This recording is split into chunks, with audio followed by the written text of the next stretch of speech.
பிதாவாகிய தேவனாலும் ஆண்டவராகிய இயேசு கிறிஸ்துவினாலும் கிருபையும் சமாதானம் உண்டாவதாக என்ற வார்த்தையோடு இன்றைய நாளிலும் கூட அவருடைய சத்தியத்தின் மேன்மையை ஆராயத்தக்கதாக கடவுள் இந்த நாளை தந்தபடியால் நன்றியோடு கூட அவரை நோக்கி பார்க்கிறோம்.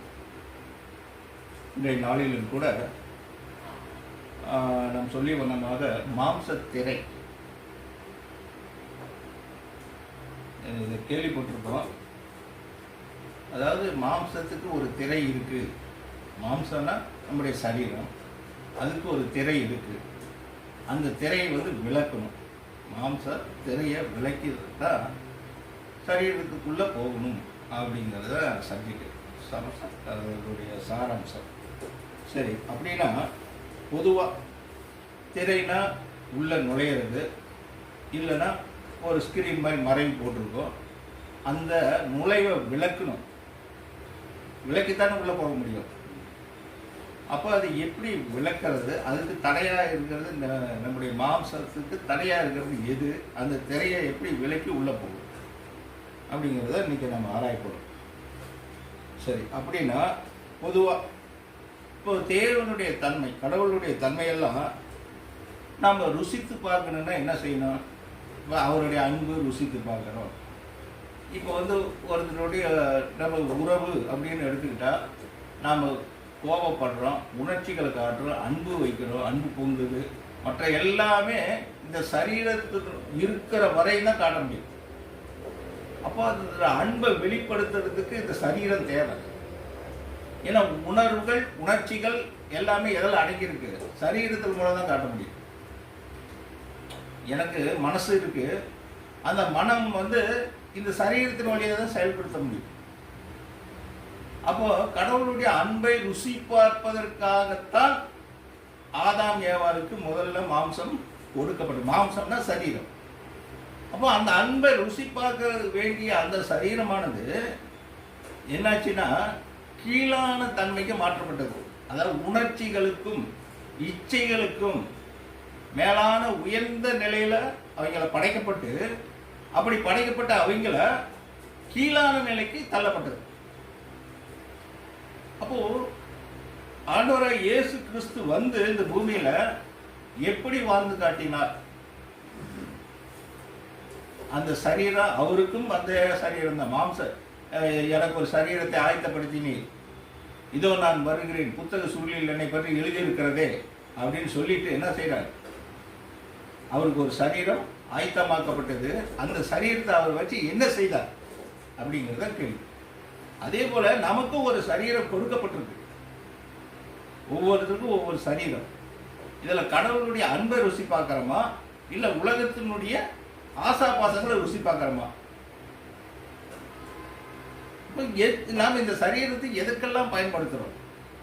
வேதம் அதை எப்படி அதை மேற்கொள்றது எப்படி அப்படிங்கிறதுல வேதம் நமக்கு தெளிவாக காட்டுது. இப்போ அப்படி பார்க்கறதுக்காக தான் நமக்கு அதை டிஃபரன்ஷியேட் வேறுபடுத்தி காட்டுறதுக்காக தான் நமக்கு மனம்னு ஒன்று கொடுக்கப்பட்டிருக்கு. ஏன்னா அந்த மனம் தான் அறியுது, செயல்படுது, எல்லாமே. அந்த மனம் இல்லைன்னா நம்ம செயல்படுத்த முடியாது. ஒரு கோமா ஸ்டேஜில் இருக்கிறீங்க, அந்த மனம் செயல்படாததுனால எதுவுமே செயல்படுத்த. சரீரம் இருக்கு, ஜீவன் இருக்கு, உயிர் இருக்கு, ஆனா அது செயல்படாது. அதே போலதான் இப்போ நம்முடைய மாம்சம் எப்படி செயல்படுகிறது அப்படிங்கிறது நம்ம வேதத்தின் வழியாக பார்க்கலாம். மத்தேயு 19ஆம் அதிகாரம் 4 to 6 வசனங்கள். அவர்களுக்கு அவர் பிரதியுத்தரமாக, ஆதியிலே மனுஷரை உண்டாக்கினவர் அவர்களை ஆணும் பெண்ணுமாக உண்டாக்கினார் என்பதையும், இதன் நிமித்தம் புருஷனானவன் தன் தகப்பனையும் தாயையும் விட்டு தன் மனைவியோடு சேர்ந்திருப்பான், அவர்கள் இருவரும் ஒரே மாம்சமாய் இருப்பார்கள் என்று அவர்கள் சொன்னதையும் நீங்கள் வாசிக்கவில்லையா? இங்க கடவுள் ஆதியிலே மனுஷரை உண்டாக்கினார், அவர்களை ஆணும் பெண்ணுமாக உண்டாக்கினார் அப்படின்ட்டு வேதம் சொல்லும். அதே போல புருஷனானவன் தன் தாயும் தகப்பனையும் விட்டு தன் மனைவியோடு இசைந்து இருப்பான் அப்படின்னு சொல்லப்படுது. அந்த இசைந்திருத்தல் சேர்தல், ஒன்றி போகுதல் அப்படிங்கிறத என்னன்னு நம்ம பார்க்க போறோம். சரி, ஏன் தன் மனைவியோடு இசைந்து இருப்பார், இருவரும் ஒரே மாம்சமாய் இருப்பார்கள் அப்படின்னு சொல்றது. ஒரு உயிர், இரண்டு சரீரம். ஏன்னா ஆதாமுடைய தன்மையில் இருந்து தான் கடவுள் ஏவாளை உண்டாக்கினார். ஆதாமுடைய விழா எலும்பு எடுத்து ஏவாளை சிருஷ்டித்தார். அதுக்கு தான் என்ன சொல்லுது? ஆதியாகமம் 2ஆம் அதிகாரம் 23ஆம் வசனம். அப்பொழுது ஆதாம், இவள் என் எலும்பின் எலும்பும் என் மாம்சத்தில் மாம்சமாய் இருக்கிறாள், இவள் மனுஷனில் எடுக்கப்பட்டபடியினால் மனுஷி எனப்படுவாள் என்றார். இவள் என் எலும்பில் எலும்பும் மாம்சத்தில் மாம்சம். அப்ப ஆதாமுடைய உணர்வுகள் என்னவோ அதே உணர்வுகள் தான் ஏவாளுக்கு. அதாவது உயிரில் வேறுபாடு இல்லை, சரீரத்தில் மட்டும்தான் வேறுபாடு. ஆண் பெண் தன்மை வந்து உயிரில் கிடையாது, ஜீவன்ல கிடையாது, சரீரத்தில் மட்டும்தான் ஆண் பெண்.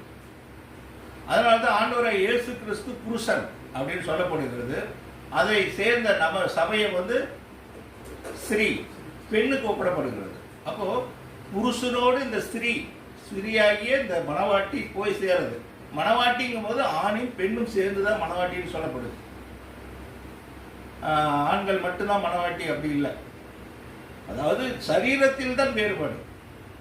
அப்போ மனைவியாகிய நாம் புருஷனாகிய கிறிஸ்துவனிடத்தில் போய் சேருதல், அதுக்கு பேர் தான் இசைந்திருத்தல்.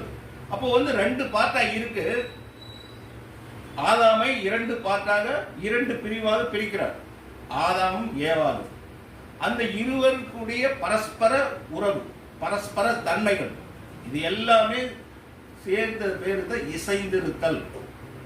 அதாவது ஒண்ணுக்கொண்ணு மேட்ச், எதுலையுமே ஏற்ற தாழ்வுகள் கிடையாது. அவருடைய படைப்புல ஏற்ற தாழ்வுகளே கிடையாது. அப்போ 2 சீர்பொருந்தி இருக்கிற ஒரு நிலைமை. இந்த சீர்பொருந்தி இருக்கிற நிலைமை தான் திரை அப்படின்னு ஒரு வசனம் சொல்லுது. திரை அப்படின்னு சொல்லுது. சரி, அது என்னன்னு பார்க்கலாம். அப்போ இருவர் ஒருவர் ஆவதே மாம்சம் என வேதம் சொல்கிறது. ஆகையால் கடவுள் இணைத்ததை மனுஷன் பிரிக்காதிருக்க கடவுள். கடவுள் வந்து இதை இணைச்சிருக்கார், இந்த இசைந்திருத்தலை இணைச்சிருக்கார். இதை வந்து மனுஷன் பிரிக்க கூடாது, வேறுபடுத்தி காட்டக்கூடாது அப்படின்ட்டு வேதம் சொல்லுது. அப்படின்னா என்ன அப்படின்னு பார்க்கலாம். அதாவது இருவர் ஒருவர் ஆவதே மாம்சம். அதே போல மனிதன் கடவுளின் தன்மை அடைதலே நித்திய ஜீவன். ஒரு தன்மை 2ஆக ஆக்கப்படுவது எப்படி, ஒரு தன்மை 2ஆக ஆக்கப்படுவது எப்படி அப்படின்னு பார்க்கும்போது, இப்போ வந்து ஆண் அது வந்து ஆதாமை குறிக்குது, பெண் போது ஏவாளை குறிக்குது. இப்போ வந்து ஒரு வித்து இருக்கு.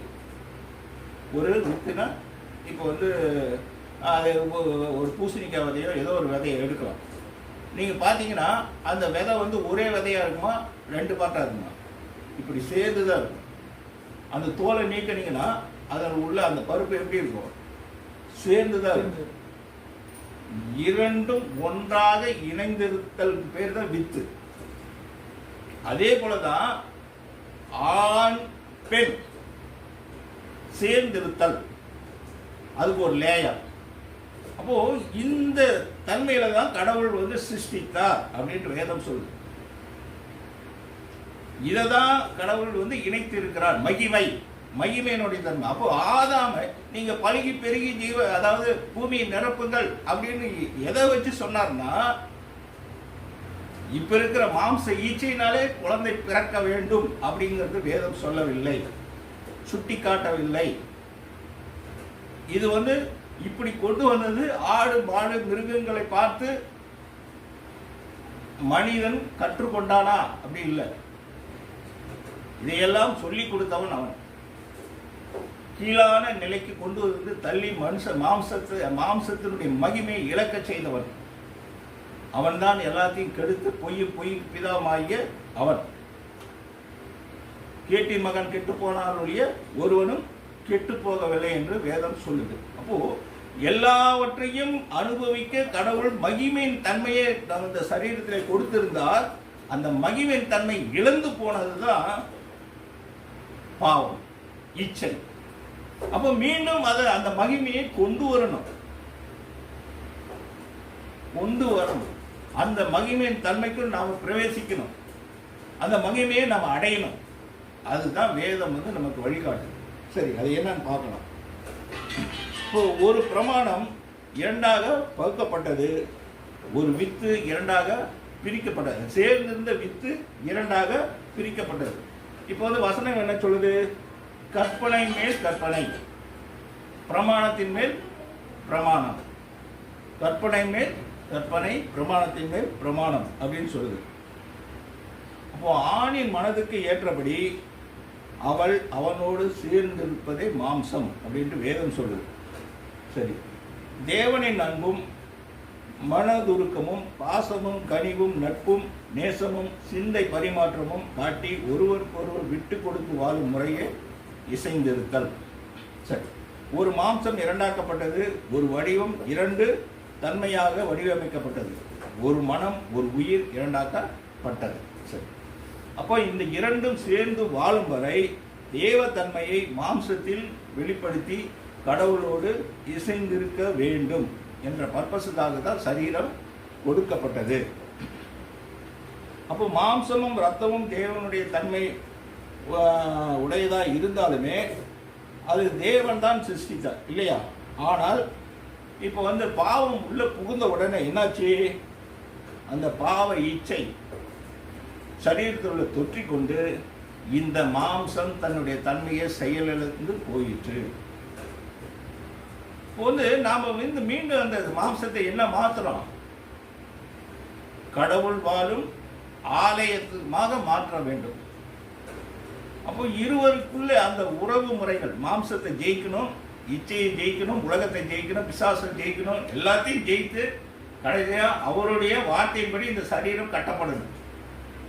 கட்டப்பட்டு வீழ்வதற்கு பேர் தான் மாம்சத்திரை. இதுக்காக தான் கிறிஸ்து இந்த பூமியிலே அது அவர் வாழ்ந்து காட்டினார். எபிரேயர் 2ஆம் அதிகாரம் 14ஆம் வசனம். ஆதலால் பிள்ளைகள் மாம்சத்தையும் இரத்தத்தையும் உடையவர்களாயிருக்க அவரும் அவர்களைப் போல மாம்சத்தையும் இரத்தத்தையும் உடையவரானார்.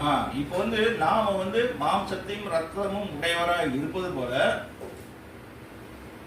கடவுளுடைய குமாரனும் மாம்சமும் இரத்தமும் உடையவரானார். ஏன் அவருடைய தன்மையில இது வந்திருக்கலாம் இல்லையா? ஏன் நம்மை போல ஒரு பாடுள்ள மனுஷனா வந்திருக்கணும்? ஏன்னா நாம இந்த மாம்சத்தை ஜெயிக்க முடியல, வீழ்ந்து போயாச்சு, மனுக்குலம் வீழ்ந்து போயாச்சு, மீண்டு எழுணும். அப்போ அதுக்காக ஒரு பரிகாரம் செஞ்சாகணும் கடவுள். என்ன பரிகாரம்?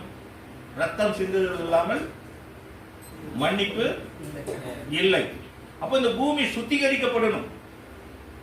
பாவக்கரை புரண்டு போயிடுச்சு, அதையெல்லாம் நீக்கணும். அப்போ பாவத்தை போக்கும் வழியாக, வசனம் தான் சொல்லுது, பாவத்தை போக்கும் வழியாக. அப்போ இந்த பூமியிலே மாசற்றவர் ரத்தம் சிந்தி அந்த ரத்தத்தால் இந்த பூமி அண்ட சராசரி அனைத்தும் சுத்தமாக்கணும். அந்த ஈடுபடி அப்போ தன்மைக்கு ஏற்றபடி மாற்றி அமைக்கிறதுக்காகத்தான் அவர் பிள்ளைகள் மாம்சமும் ரத்தமும் உடையவராக இருப்பது போல அவரும் மாம்சமும் ரத்தமும் உடையவரானார். அதனாலதான் கிறிஸ்து மாம்சத்தில் வெளிப்பட்டார் அப்படின்ட்டு வசனம் கூட சொல்லுது. கடவுள் ஆவியாய் இருக்கிறார் அப்படின்ட்டு. நாம் மாம்சமும் ரத்தமும் உடையவராக இருப்பது போல கிறிஸ்து நமக்காக மாம்சமும் ரத்தமும் உடையவரானார். அப்ப ஆவியின் தன்மை கிறிஸ்துவின் மாம்சத்தில் வெளிப்பட்டது. இந்த இணைகள், அதுக்கு பேர் தான் இசைந்திருத்தல். இப்போ கிறிஸ்துவோட நாம சேர்ந்து இசைந்து, அவருக்கும் அதே மாம்ச சரீரம் தான், நமக்கும் அதே மாம்ச சரீரம் தான். இப்போ நாம சேரணும் அவரோட. இந்த இசைந்திருத்தல் அப்படிங்கிறதுக்கு பேர் தான் திரை, மாம்ச திரை. சரி, அது என்ன பார்க்கலாம், முழுசாக பார்க்கலாம். 1 கொரிந்தியர் 5ஆம் அதிகாரம் 50ஆம் வசனம். சகோதரரே, நான் சொல்லுகிறது என்னவெனில், மாம்சமும் இரத்தமும் தேவனுடைய ராஜ்யத்தை சுதந்திரிக்க மாட்டாது. அழிவுள்ளவது அழியாமையை சுதந்திரிப்பது இல்லை. அழிவுள்ளது அழியாமை சுதந்திரிப்பது இல்லை. அப்ப அழிவுள்ளது எது? மாம்சமும் ரத்தமும். மண்ணானவன் மண்ணுக்கு திரும்புவான் இல்லையா? அப்போ இந்த சரீரம் கடவுளுடைய ராஜ்யத்தில் பிரவேசிக்குமா? ஆவின் சரீரம் தான் பிரவேசிக்க முடியும். மாம்ச சரீரம் பிரவேசிக்கிறதுக்கு வாய்ப்பு இல்லை. அப்போ மாம்சமும் ரத்தமும் கடவுளுடைய ராஜ்யத்தை சுதந்திரிக்க முடியாது. சரி, அப்படின்னா இந்த மாம்சத்தை பலியாக செலுத்தி, அதாவது இந்த மாம்ச செய்கைகளை ஆவியினால் அழித்து, இப்போ எப்படின்னா இப்போ ஒரு முட்டையிலேருந்து ஒரு புழு வெளியாகுது. புழு வெளியானோன்னா அது கம்பளி பூச்சா மாறுது. கம்பளி பூச்சி வெடித்து செதறணுன்னா என்ன ஆகுது? பட்டாம்பூச்சி பட்டுப்பூச்சியா மாறுது. இப்போ அதே போல தான் நாமும் இப்போ நாம் இந்த இழிந்து போன இந்த மாம்ச சரீரம் பட்டாம்பூச்சியா பட்டுப்பூச்சியா மாறணும் அப்படிங்கிறத அவருடைய தீர்மானம்.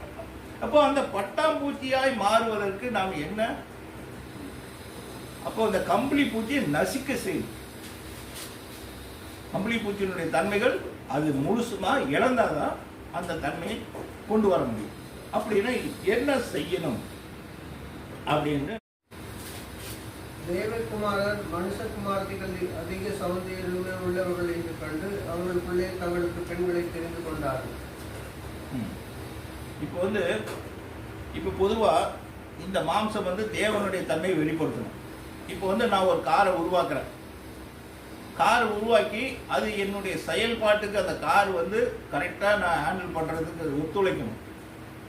இல்லை நான் பாட்டுக்கு போகும்போது கார் ஒரு பக்கம் போயிடுச்சுன்னா அதனால் பிரயோஜனம் இல்லை. அதே போல தான் கடவுள் என்ன செய்தார்னா, மனுஷனை படைத்தார், படைத்து பிரமாணங்களை கொடுத்தார். அவருடைய கட்டுப்பாட்டுக்குள்ள மனுஷன் இயங்கினானா அப்படின்னு பார்க்கும்போது இல்லை, தாறுமாறாக போகிறான். இப்போ நாம் ஒரு காரை உண்டாக்கி நாம் நம்முடைய அந்த ஸ்டேரிங்கெல்லாம் நம்ம திருப்பும்போது, பிரேக் அடிக்கும்போது, ஸ்பீடாக போகும்போது, ஸ்லோ போகும்போது எல்லாம் அதுக்கு தகுந்த மாதிரி அது ஒத்துழைக்கணும். அதே போல தான் கடவுளுடைய பிரமாணத்துக்கு ஏற்றபடி மனுஷன் இயங்கணும். ஆனால் அவன் அப்படி இயங்கலை, அவன் செயல்படலை. அதனால் என்னாச்சுன்னா இப்போ அதாவது தேவகுமாரர்கள், அதாவது உங்களுக்கு இதை பற்றி தெரியும், இதை நம்ம விரிவாக இப்போ பார்க்க தேவையில்லை. மனுஷகுமார்த்திகளோடு சௌந்தரியம் உள்ளவர்கள் என்று கண்டு தங்களுக்குள்ளே பெண்களை தெரிந்து கொண்டார்கள் அப்படின்னு சொல்லு. இந்த மாம்ச சரீரத்தினுடைய தன்மையை அவர்கள் மாற்றி அமைக்க முயற்சித்தார்கள். அதாவது தேவகுமாரர்கள் தேவ தூதர்கள் இல்லையா? இப்போ அவர்கள் இந்த சரீரத்தை மாற்றி அமைக்க முயற்சித்தாங்க. ஏன்னா அந்த சரீரம் இது கலப்பினம் உருவாக்குறாங்க. மாம்ச சரீரம், இந்த மாம்ச சரீரமும் அவர்கள் இந்த பூமியிலே வரும்போது மாம்ச சரீரம் அவங்களால எடுக்க முடியும். அப்போ அந்த சரீரமும் இணைஞ்சு இது ஒட்டு விதை மாதிரி ரெண்டு கலப்பினம் சேர்ந்து ஒரு இதை உருவாக்குறாங்க. அப்படி உருவாக்கப்பட்டதா ராட்சசர்கள். அந்த கலப்பினம் உருவாக்கப்பட்டதா ராட்சசர்கள். அப்போ அந்த மாதிரி ஒரு சரீரத்தை மாற்றி அமைக்க முயற்சி செய்கிறார்கள். அது யார் கொடுத்த அறிவு? இந்த உலகத்தின் பிரபஞ்சத்தின் தேவனானவன், அவன் கொடுத்த அந்த ஞானம். அப்போ இந்த மாம்ச சரீரத்தை எதற்கனால நம்ம பயன்படுத்த முடியுமா அப்படிங்கிற ஒரு கேள்வி எழுது. இந்த மாம்ச சரீரத்தை எப்படினாலும் பயன்படுத்த முடியுமா? ஏன்னா அதையும் இதையும் அழிய பண்ணுகிற கடவுள், எல்லாத்தையும் அவரால் அழிக்க முடியும், எல்லாத்தையும் உருவாக்க முடியும். அப்போ இது என்ன அப்படின்னு நான் பார்க்கும்போது, பொதுவாக நமக்குள்ளே அவருடைய சித்தம், ஞானம், இது எல்லாமே இந்த சரீரத்தில் விளங்க செய்யணும். அதாவது கடவுள் தான் எண்ணிய காரியத்தை இந்த சரீரத்துக்குள்ள கொண்டு வரணும். இந்த நம்முடைய ஞானம், அவருடைய ஞானம், அனந்த ஞானம், அவருடைய சித்தம் அவர் செய்ய முடியாது. அப்போ அதை புதுப்பிக்கிறதுக்கு என்ன செய்ய வேண்டும் அப்படின்னு நான் பார்க்கும்போது நமக்கு வந்து இந்த மனதை வந்து சரியான வகையில் செயல்படுத்த வேண்டும்.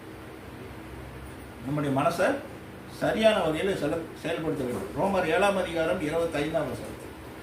நம்முடைய கர்த்தராகிய இயேசு கிறிஸ்து மூலமாய் தேவனை ஸ்தோத்திரிக்கிறேன். ஆதலால் நானே என் மனதினாலே கடவுளுடைய நியாயப்பிரமாணத்துக்கும் மாம்சத்தினாலே பாவப்பிரமாணத்துக்கும் ஊழியம் செய்கிறேன். இவர் வந்து என்ன சொல்றாரு? நானே என் மனதினாலே கடவுளுடைய நியாயப்பிரமாணத்துக்கும் மாம்சத்தினாலே, ரெண்டு பிரிவை பாருங்க. மனதினாலே எதுக்கு? நியாயப்பிரமாணத்துக்கோ, அதே மாதிரி மாம்சத்தாலே பாவ பிரமாணத்துக்கு. அப்போ பாவ பிரமாணம் எதில் குடிக்கொண்டு இருக்கு? மனசுலையா, சரீரத்திலையா? இங்க வசனம் தெளிவா சொல்லுது, மாம்சத்தினாலே பாவ பிரமாணத்துக்கு. அப்போ ரெண்டு பிரமாணம் நமக்குள்ள போராட்டம் இருக்கு.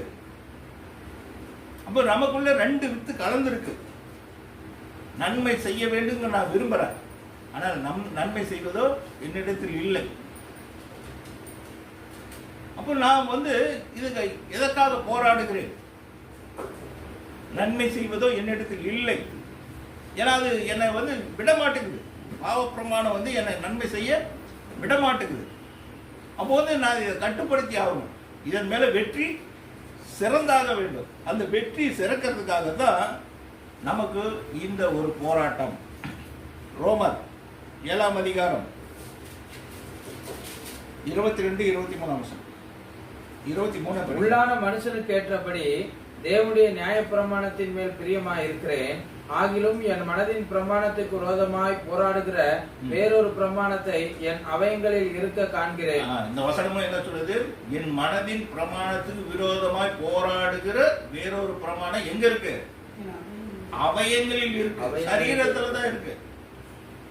அது இந்த சரீரத்தை அவன் ஆட்கொண்டு விட்டான் அப்படின்னு அர்த்தம். அவன் அந்த பிரமாணங்கிறது அவனுடைய கற்பனை கட்டளைகள். சாத்தானுடைய கற்பனை கட்டளைக்கு தான் இந்த சரீரம் வந்து கீழ்ப்படியுது. ஏன்னா கடவுளுடைய அன்பை ருசி பார்க்கறதுக்காக இந்த சரீரம் கொடுக்கப்பட்டது. இப்போ வந்து உலகத்தினுடைய ஆசாபாசங்களை ருசி பார்க்கறதுக்காக இந்த சரீரம் மாறிடுச்சு, செயலிழந்துருச்சு, உண்மைத்தன்மை இழந்துருச்சு. அப்போ உண்மைத்தன்மை இழந்து போன இந்த சரீரத்தை மீட்டு கொண்டு வரணும், மீண்டும் புதுப்பிக்கணும். அது சலபை போட்டு அதை வந்து வெளுத்து மீண்டும் வந்து அந்த உண்மை தன்மை கொண்டு வரணும். அதனால தான் வசனம் சொல்லுது, என் மனதின் பிரமாணத்துக்கு விரோதமாய் போராடுகிற வேறொரு பிரமாணத்தை என் அவயங்களில் இருக்க காண்கிறேன். அது என் அவயங்களில் உண்டாயிருக்கிற பாவ பிரமாணத்துக்கு என்னை சிறையாக்கி கொள்ளுகிறது. அவயங்களில் உண்டாயிருக்கிற பாவ பிரமாணம், பாவ கட்டளைகள். ஏன்னா நீ வந்து சாகவே சாவாயின்னு சொல்லிடுற. நன்மை தீமையை அணியக்கூடிய கனியை புசிக்க கூடாது, புசித்தால் சாகவே அவன் என்ன சொல்றான்? நீங்க சாக போகிறது இல்லை, தேவர்களை போல இருப்பீர்கள். அப்ப அவன் எதுக்கு ஆசைப்பட்டான்? ஆசை தூண்டுறான். ஆசை இல்லாதவர்கள் தான் இங்க வந்து ஆசை தூண்டப்படுகிறது, ஆசை வயப்படுகிறார்கள். அப்போ அது என்ன ஆகுது? சரீரம். நமக்குள்ள எல்லா உணர்வும் இருக்கு, ஆசை இருக்கு, இச்சை இருக்கு, காமம் இருக்கு, கோபம் இருக்கு, எல்லாமே இருக்கு. ஆனா நாம் எதை செயல்படுத்துகிறோம்? நமக்குள்ள எல்லாமே இருக்கு, இல்லாம இல்லை. ஒவ்வொரு மனுஷனுக்குள்ள எல்லா உணர்வுகளும் இருக்கு. ஆனா நாம எந்த உணர்வுகளை செயல்படுத்திட்டு இருக்கோம்? அதான் கேள்வி.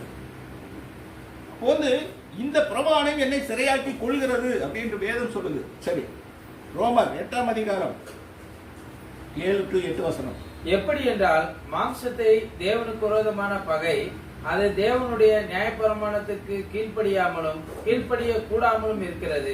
மாம்சத்துக்கு உட்பட்டவர்கள் தேவனுக்கு பிரியமாய் இருக்க மாட்டார்கள். இங்க வந்து வசனம் தெளிவா சொல்லுது, மாம்சத்துக்கு உட்பட்டவர்கள் தேவனுக்கு பிரியமாய் இருக்க மாட்டார்கள். அதே போல மாம்ச சிந்தை தேவனுக்கு விரோதமான பகை. அப்போ வந்து மாம்சத்துக்கு உட்பட்டவர்கள் தேவனுக்கு பிரியமா இருக்க முடியாது. அப்போ வந்து இந்த மாம்சத்தை ஜெயிச்சாதானே தேவனுக்கு பிரியமா இருக்க முடியும். அப்ப இந்த சரீரத்திலே ஒரு இயக்கம் இயங்கிட்டு இருக்கு. அதை வந்து என்ன கடவுளோட சேர விடாம என்ன தடுத்து சித்திரவதை பண்ணிட்டு இருக்கு. அவரோட சேர விடாம என்ன தூர தள்ளிக்கிட்டே இருக்கு. என்ன, நான் பார்க்கறதெல்லாம் காமம், நான் பார்க்கறதெல்லாம் இச்சை. அப்போ இந்த தன்மைகள் எல்லாமே மாற்றி அமைக்கணும். ஏன்னா அவனுடைய எண்ணங்கள், பர்பஸ் எல்லாமே நம்ம கீழ் மகனா மாத்திட்டான். அவர் வந்து தன்னுடைய பிள்ளையாக வச்சிருந்தார் ஆதாம் ஏவாளை. இப்ப கிறிஸ்துவும் வந்து தன்னுடைய பிள்ளையாக மாற்றுறதுக்காக தான் அவர் ரத்தம் சிந்தி, அவருடைய ரத்தத்தால் நம்மை மீட்டெடுத்தார். அந்த மீட்புக்கு நாம் பாத்திரரா இருக்கிறோமா? ஏன்னா கிறிஸ்துக்கு உட்பட்டவர்கள் எப்படிப்பட்டவர்களா இருப்பாங்க? மாம்சத்துக்கு உட்பட்டவர்களா இருக்க மாட்டாங்க, ஆவிக்கு உட்பட்டவர்களா இருப்பார்கள். அப்போ அப்படி இருக்கும்போது இந்த மாம்ச சிந்தை தேவனுக்கு விரோதமான பகை. அப்போ அந்த சிந்தையை நீக்கணும். அப்ப இந்த நமக்குள்ளே போராடுகிற இந்த சிந்தையை நாம வந்து ஜெயம் பெறணும். ஜெயம் பெற்றால்தான் முழுசுமாக அவருடைய தன்மைக்கு மாற்றி அமைக்க முடியும். அப்ப எல்லாம் நாம வந்து இங்க எதுக்காக நாம கூடி வருகிறோம் அப்படி என்றால், நம்முடைய சிந்தையை மாற்றி அமைக்கிறதுக்காக வசனம் நமக்கு கொடுக்கப்படுகிறது, போதிக்கப்படுகிறது. அதை நாம் செயல்படுத்தக்கூடியவர்களாக இருக்கும். இது ஒரு பிராக்டிஸ், இங்க ஒரு செய்முறை நமக்கு கொடுக்கப்படுது. அந்த செய்முறையை நாம் ஏற்று செயல்படுத்தணும். அப்போ நாம வந்து பாவங்களுக்கு விலகி ஓடக்கூடியவர்களாக, பாவனா ஐயோ வேண்டாம், பாவத்துக்கு நான் விலகி ஓடக்கூடியவனாக இருக்கணும். அப்படி மாறணும். எல்லாத்தையும் செய்யறது எனக்கு அதிகாரம் இருக்கு, ஆனா அது எனக்கு தகுதியாய் இராது. அப்போ தகுதி இல்லாத நான் செய்யக்கூடாது. ஏன்னா நான் அவருக்கு பிரியமா வாழணும் அப்படின்னு நான் நினைச்சேன்னா தகுதி இல்லாததை சவப்பேட்டியில் போட்டு முடக்கி ஆகும். சரியா? அப்போ மாம்சம் தேவனுக்கு விரோதமாக போராடுகிறது. அது தன் ஆசை இச்சைகளை நிறைவேற்றிக் கொள்ள எப்பொழுதும் எண்ணுகிறது. நாம் என்ன செய்ய வேண்டும் என்று இந்த மாம்ச சிந்தை நமக்கு எப்போதும் தடையாக இருக்கிறது. கலாத்தியர் 5:17.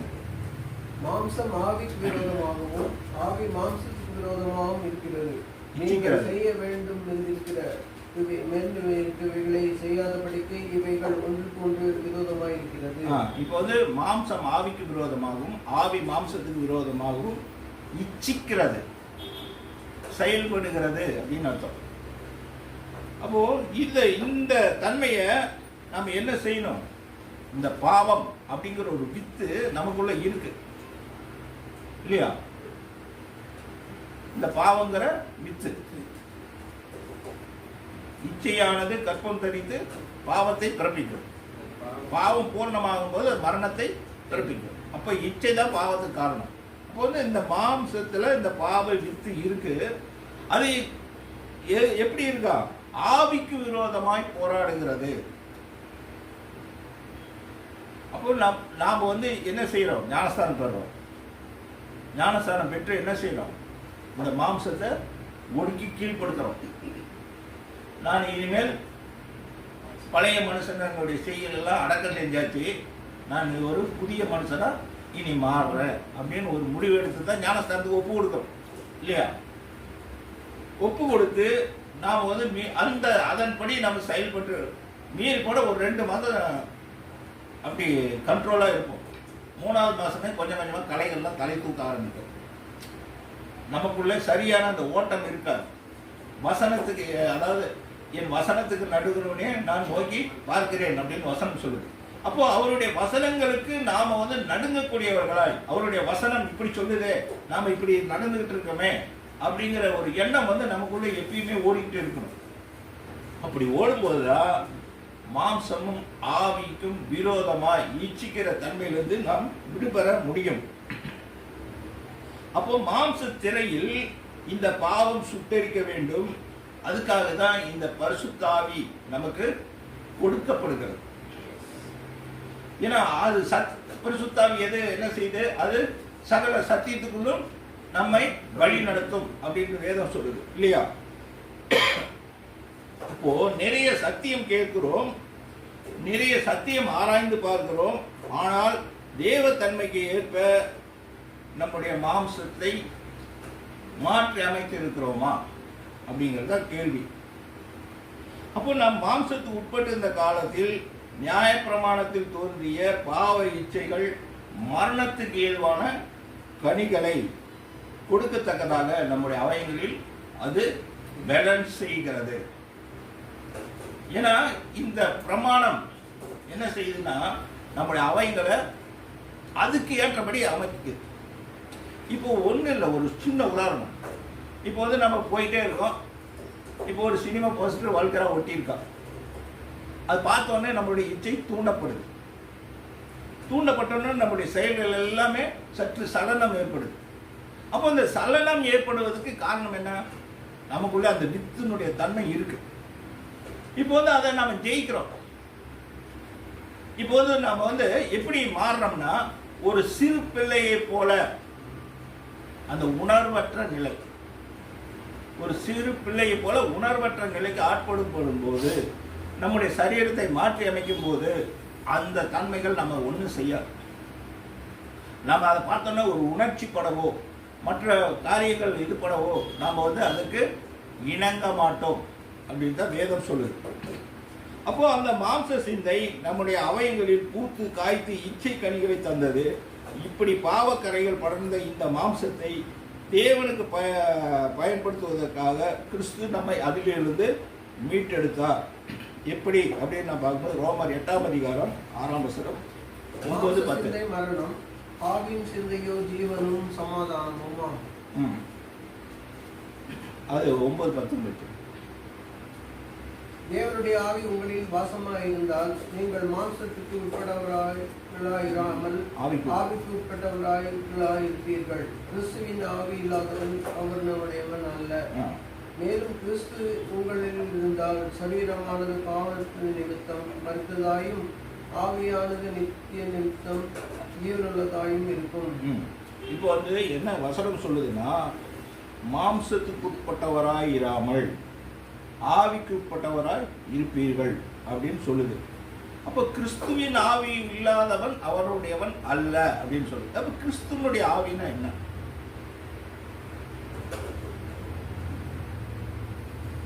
இப்போ வந்து நம்முடைய சரீரம் வந்து நம்முடைய ஆவினால், அதாவது சரீரம் ஜீவன் ஜீவசுவாசம் இது ரெண்டில் தான் இயங்கிட்டு இருக்கு இந்த சரீரம் இல்லையா? இந்த ஜீவன் என்ன செய்யுதுன்னா, நாம் வந்து ஞானஸ்தானத்தின் மூலம் கிறிஸ்துவை தரித்துக் கொள்கிறோம் அப்படின்னு சொல்லுது இல்லையா? அப்போ வந்து அவருடைய வித்து நமக்குள்ளே கொடுக்கப்படுது. எது வித்து? அழியாத வித்தாகிய சத்திய வசனத்தினால் ஜெனிப்பிக்கப்பட்டு இருக்கிறீர்களே அப்படின்னு சொல்லுது. நாம வந்து அதுல பிறந்திருக்கிறோம் அப்படின்னு சொல்லுது. வசனத்தால் பிறந்திருக்கிறோம் அப்படின்னு. அப்போ அந்த வசனம் நமக்குள்ளே செயல்பட ஆரம்பிக்குது கொஞ்சம் கொஞ்சமா. அது என்ன செய்யுதுன்னா, இந்த மாம்சத்தை அது கொஞ்சம் கொஞ்சமா கரைச்சி சாப்பிட்டு அதனுடைய தன்மை வெளிப்படுத்துது. இந்த மாம்சத்தை அதுக்கு இறையா போடுறோம். இதுக்கு ஜீவனுக்கு அது என்ன செய்யுது? அந்த மாம்சத்தை சாப்பிட்டு, இப்போ வந்து ஒரு செடி இருக்கு, ஒரு பூச்செடி இருக்கு, அதுக்கு எரு, எந்த எருவு போட்டாலும் சரி அந்த மலர் வந்து அந்த எருவா விளையாது. அந்த வித்தினுடைய தன்மை எதுவோ அதுவாகத்தான் அந்த மலர் வந்து வெளிப்படும். அதே போலதான் இந்த மாம்சத்தை அழியாத வித்தாகிய சத்திய வசனத்துக்கு நம்ம இறையா போடுறோம். இறையா போடும்போது என்ன ஆகுது? அந்த வசனம் எதுவோ அப்படித்தான் இந்த சரீரம் மாறுது. வசனத்தை கொண்டு போய் இந்த மாம்ச சரீரத்தில் புதைக்கிறது இல்லை. என்னதான் படித்தாலும் சிலருக்கு வந்து அந்த உணர்வுகள் வர்றதில்லை. அப்போ இந்த உணர்வுகளை நம்ம தட்டி எழுப்பி ஆகணும். வசனத்துக்கு கீழ்ப்படியத்தக்கதாக நம்முடைய உணர்வுகளை தட்டி இந்த மாம்சத்தை வெட்டி அந்த ஜீவனுக்கு இறையா போடணும். அதுதான் கிறிஸ்துவனுடைய ஆவி. அப்போ கிறிஸ்துவனுடைய ஆவி இல்லாதவன் அவருடைய அல்ல. கிறிஸ்து உங்களில் இருந்தால், அப்போ வசனத்தில் வடிவமைக்கப்பட்ட புதிய மனுஷன் நமக்குள் இருந்தால் பாவத்தின் நிமித்தம் மரித்ததாயும் ஆவியானது நீதி நிமித்தம் ஜீவனுள்ளதாய் இருக்கும். அப்போ நாம ஜீவன் அடைகிறோம். அப்போ இந்த மரித்த தேகம் மறைந்து போய் ஆவின் சரீரமாக பரிணமிக்கிறது, உருவாகிறது, உருமாறுகிறது. அப்போ புதிய மனுஷன் தோன்றுகிறான், நமக்குள்ளே உருவாகுகிறான். அப்போ அந்த பழைய மனுஷனுடைய செய்கைகள் எல்லாம் நாம என்ன பண்றோம்? கலைந்து போடுகிறோம். கொஞ்சம் கொஞ்சமா கலைந்து போட்டு புதிய மனுஷனுக்கு நாம எரு போட்டு வளர்க்குறோம். இப்போ நாம இந்த பழைய மனுஷனுக்கு நாம சாப்பிட்டாதான் சாப்பிட்றோம், எல்லாமே சாப்பிட்றோம், டைஜஸ்ட் ஆகுது. இந்த பழைய மனுஷன் செயல்படுறதுக்கு அது வேணும். ஆனால் அந்த பழைய மனுஷனுக்குள்ளுடைய செய்கைகளை அழிக்கணும்.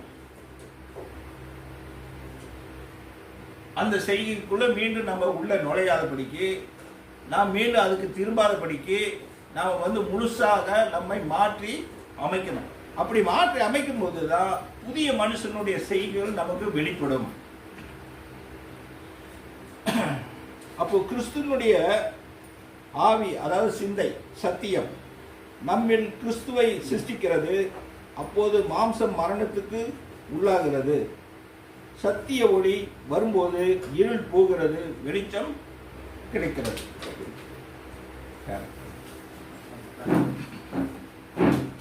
அப்போது என்ன ஆகுதுன்னா, நம்முடைய மாம்சம் கைகளை கட்டி அது சாகிறதுக்கு தயாராகிறது. சரி, அப்போ மாம்சம் மரிக்க நாம் என்ன செய்ய வேண்டும்? கலாத்தியர் 5:24. கிறிஸ்துவினுடையவர்கள் தங்கள் மாம்சத்தையும் அதன் ஆசை இச்சைகளையும் சிலுவையில் அறைந்திருக்கிறார்கள். அதாவது இந்த வசனம் நிறைய டைம் பார்த்தோம். அதாவது கிறிஸ்துவனுடையவர்கள் தங்கள் மாம்சத்தையும் அதன் ஆசை இச்சைகளையும் சிலுவையில் அறைந்திருக்கிறார்கள் அப்படின்னு சொல்றாங்க. கிறிஸ்துவனுடையவர்கள் தான், மற்றவர்கள் இல்லை. கிறிஸ்துவை உடையவர்கள், கிறிஸ்துவனுடையவர்கள். சரி, மாம்சமும் அதன் சித்தமும் மரிப்பது, புதிய சித்தம் அசிரத்தையாய் இருந்து ஆவிக்குரிய மாம்சத்தை உன்னதமானவர்களுக்கும் ஆவிக்குரியவர்களுக்கும் தொடர்ந்து உபயோகிக்காவிட்டால் வெகு சீக்கிரத்தில் மாம்சம் தலை தூக்கி தன்னுடைய சொந்த உணர்வுகளையும் ஆசைகளையும் புதுப்பித்து புதிய மனதிற்கும் புதிய சிருஷ்டியின் நலன்களுக்கும் விரோதமாக கிரியை செய்ய ஆரம்பிக்கும். அப்போ எல்லாமே என்ன செய்யணும்னா, இந்த புதிய மனுஷனை தான் நாம தட்டி எழுப்புறோம். புதிய மனுஷனை தட்டி எழுப்பி பழைய மனுஷனை படுக்க போடணும். அதுதான் மாற்றம். அப்போ அந்த மாற்றத்தை நம்ம கொண்டு வரும்போது பழைய சித்தத்தை அதன் ஆசை இச்சைகளோடு தொடர்ந்து அழிக்க வேண்டும். இப்போ இந்த ஊட்டி ரோட்ல போனீங்கன்னா, மழை பெய்ஞ்சுன்னா அந்த ரோட்ல அந்த செடிகள்லாம் தலை தூக்கிக்கிட்டே வரும். அது என்ன பண்றாங்க, வாரத்துக்கு ஒரு முறையாவது கவாத்து மாதிரி கட் பண்ணிக்கிட்டே இருப்பாங்க. அதே போலதான் நாமும் நமக்கு வர்ற அந்த ஆசை இச்சைகளை என்ன பண்ணணும், வெட்டி போட்டுக்கிட்டே இருக்கணும். வராதுலாம் இருக்குன்னு சொல்லவே முடியாது. கண்டிப்பா வரும், அடிச்சு சொல்ல முடியும். வராதுலாம் சொல்ல முடியாது, வரும். ஆனா வெட்டி போடணும். அது தலை தூக்காம பார்த்துக்கணும், அவ்வளவுதான். நம்ம வேலை என்ன, அது தலை தூக்க கூடாது. அதுக்கு கொஞ்ச நாள் நீங்க ஃப்ரீடம், சுதந்திரம் கொடுத்தீங்கன்னு வச்சுங்க, உங்க தலைமையில ஏறி உட்காந்தீங்க, அப்புறம் அது சொல்றபடி தான் நான் பாடணும். அதனால அதுக்கு இடம் தரக்கூடாது. இடம் தராம நமக்கு நம்முடைய மனதுக்கு ஏற்றபடி நம்முடைய சரீரத்தை நாம மாற்றி அமைச்சாகும். சரி, 1 Corinthians 9:27. இந்த டைம் என்ன ஆச்சு?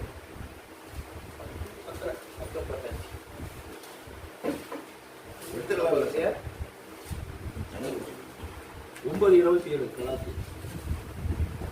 இல்ல, 1 Corinthians 9:27. 9:21. மற்றவர்களுக்கு பிரசங்கம் பண்ணுகிற நான் தானே ஆகாதவனாய் போகாதபடிக்கு என் சரீரத்தை ஒடுக்கி கீழ்ப்படுத்துகிறேன். வசனம் என்ன சொல்லுதுன்னா, மற்றவருக்கு பிரசங்கம் பண்ணுகிற நானே ஆகாதவனாய் போகாதபடிக்கு என் சரீரத்தை ஒடுக்கி கீழ்ப்படுத்துகிறேன். அப்போ சபையாக கூடி வருகிற எல்லாருமே, இப்போ எல்லாமே அவர் அப்போஸ்தலர் பவுல் தன்னையும் சேர்த்து தான் சொல்றாரு. இப்போ அந்த வசனம் என்ன சொல்லுது, யார் போதிக்கிறாங்களோ அவங்களுக்கும் சேர்த்துதான். அப்போ வந்து என்ன சொல்லுது, நான் ஆகாதவனாய் போகாதபடிக்கு என் சரீரத்தை ஒடுக்கி கீழ்படுத்துகிறேன். அப்ப சரீர ஒடுக்கம் தேவையா தேவையற்றதா? கண்டிப்பா வேணும். ஏன்னா நம்முடைய எண்ணத்தை ஒடுக்கினா தான் சரீரம் ஒடுங்கும். இல்ல அது பாட்டுக்கு சரீரம் அது பாட்டுக்கு நீ பாட்டு இயங்கிக்க அப்படின்னு அதுக்கு முழு சுதந்திரம் கொடுத்தா என்ன ஆகும்? அவ்வளவுதான், நம்மளை கொண்டு போய் எங்கேயாவது உச்சந்தெறி நிறுத்திடும் இல்லையா? சரி,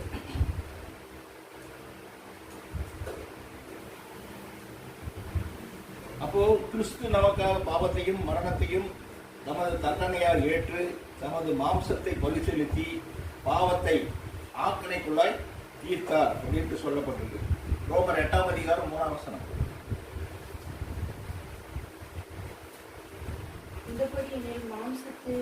மாம்சத்தினாலே பலவீனமாய் இருந்து நியாயப்பிரமாணத்தை செய்யக்கூடாததை தேவனே செய்யும்படிக்கு தம்முடைய குமாரனை மாம்சத்தின் சாயலாகவும் பாவத்தை போக்கும் பலியாகவும் அனுப்பி மாம்சத்திலே பாவத்தை ஆக்கினைக்குள்ளாக தீர்த்தார். இப்போ வந்து நம்மளால இது செய்ய முடியாதுன்னு தெரிஞ்சு போச்சு. மனுஷனால இது கூடாது, கூட முடியறது இல்லை. அப்ப அது கிறிஸ்து என்ன செய்யறாரு? தன்னுடைய குமாரனையே என்ன செய்யறாரு?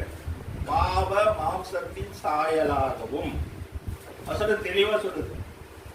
அவருக்கு மாம்ச சரீரம் தான் கொடுக்கப்பட்டது. அவருக்கு வந்து இது எப்படி நம்ம உணர்ந்துக்கலாம்னா, அவருக்கு எந்த தேவையும் இல்லை.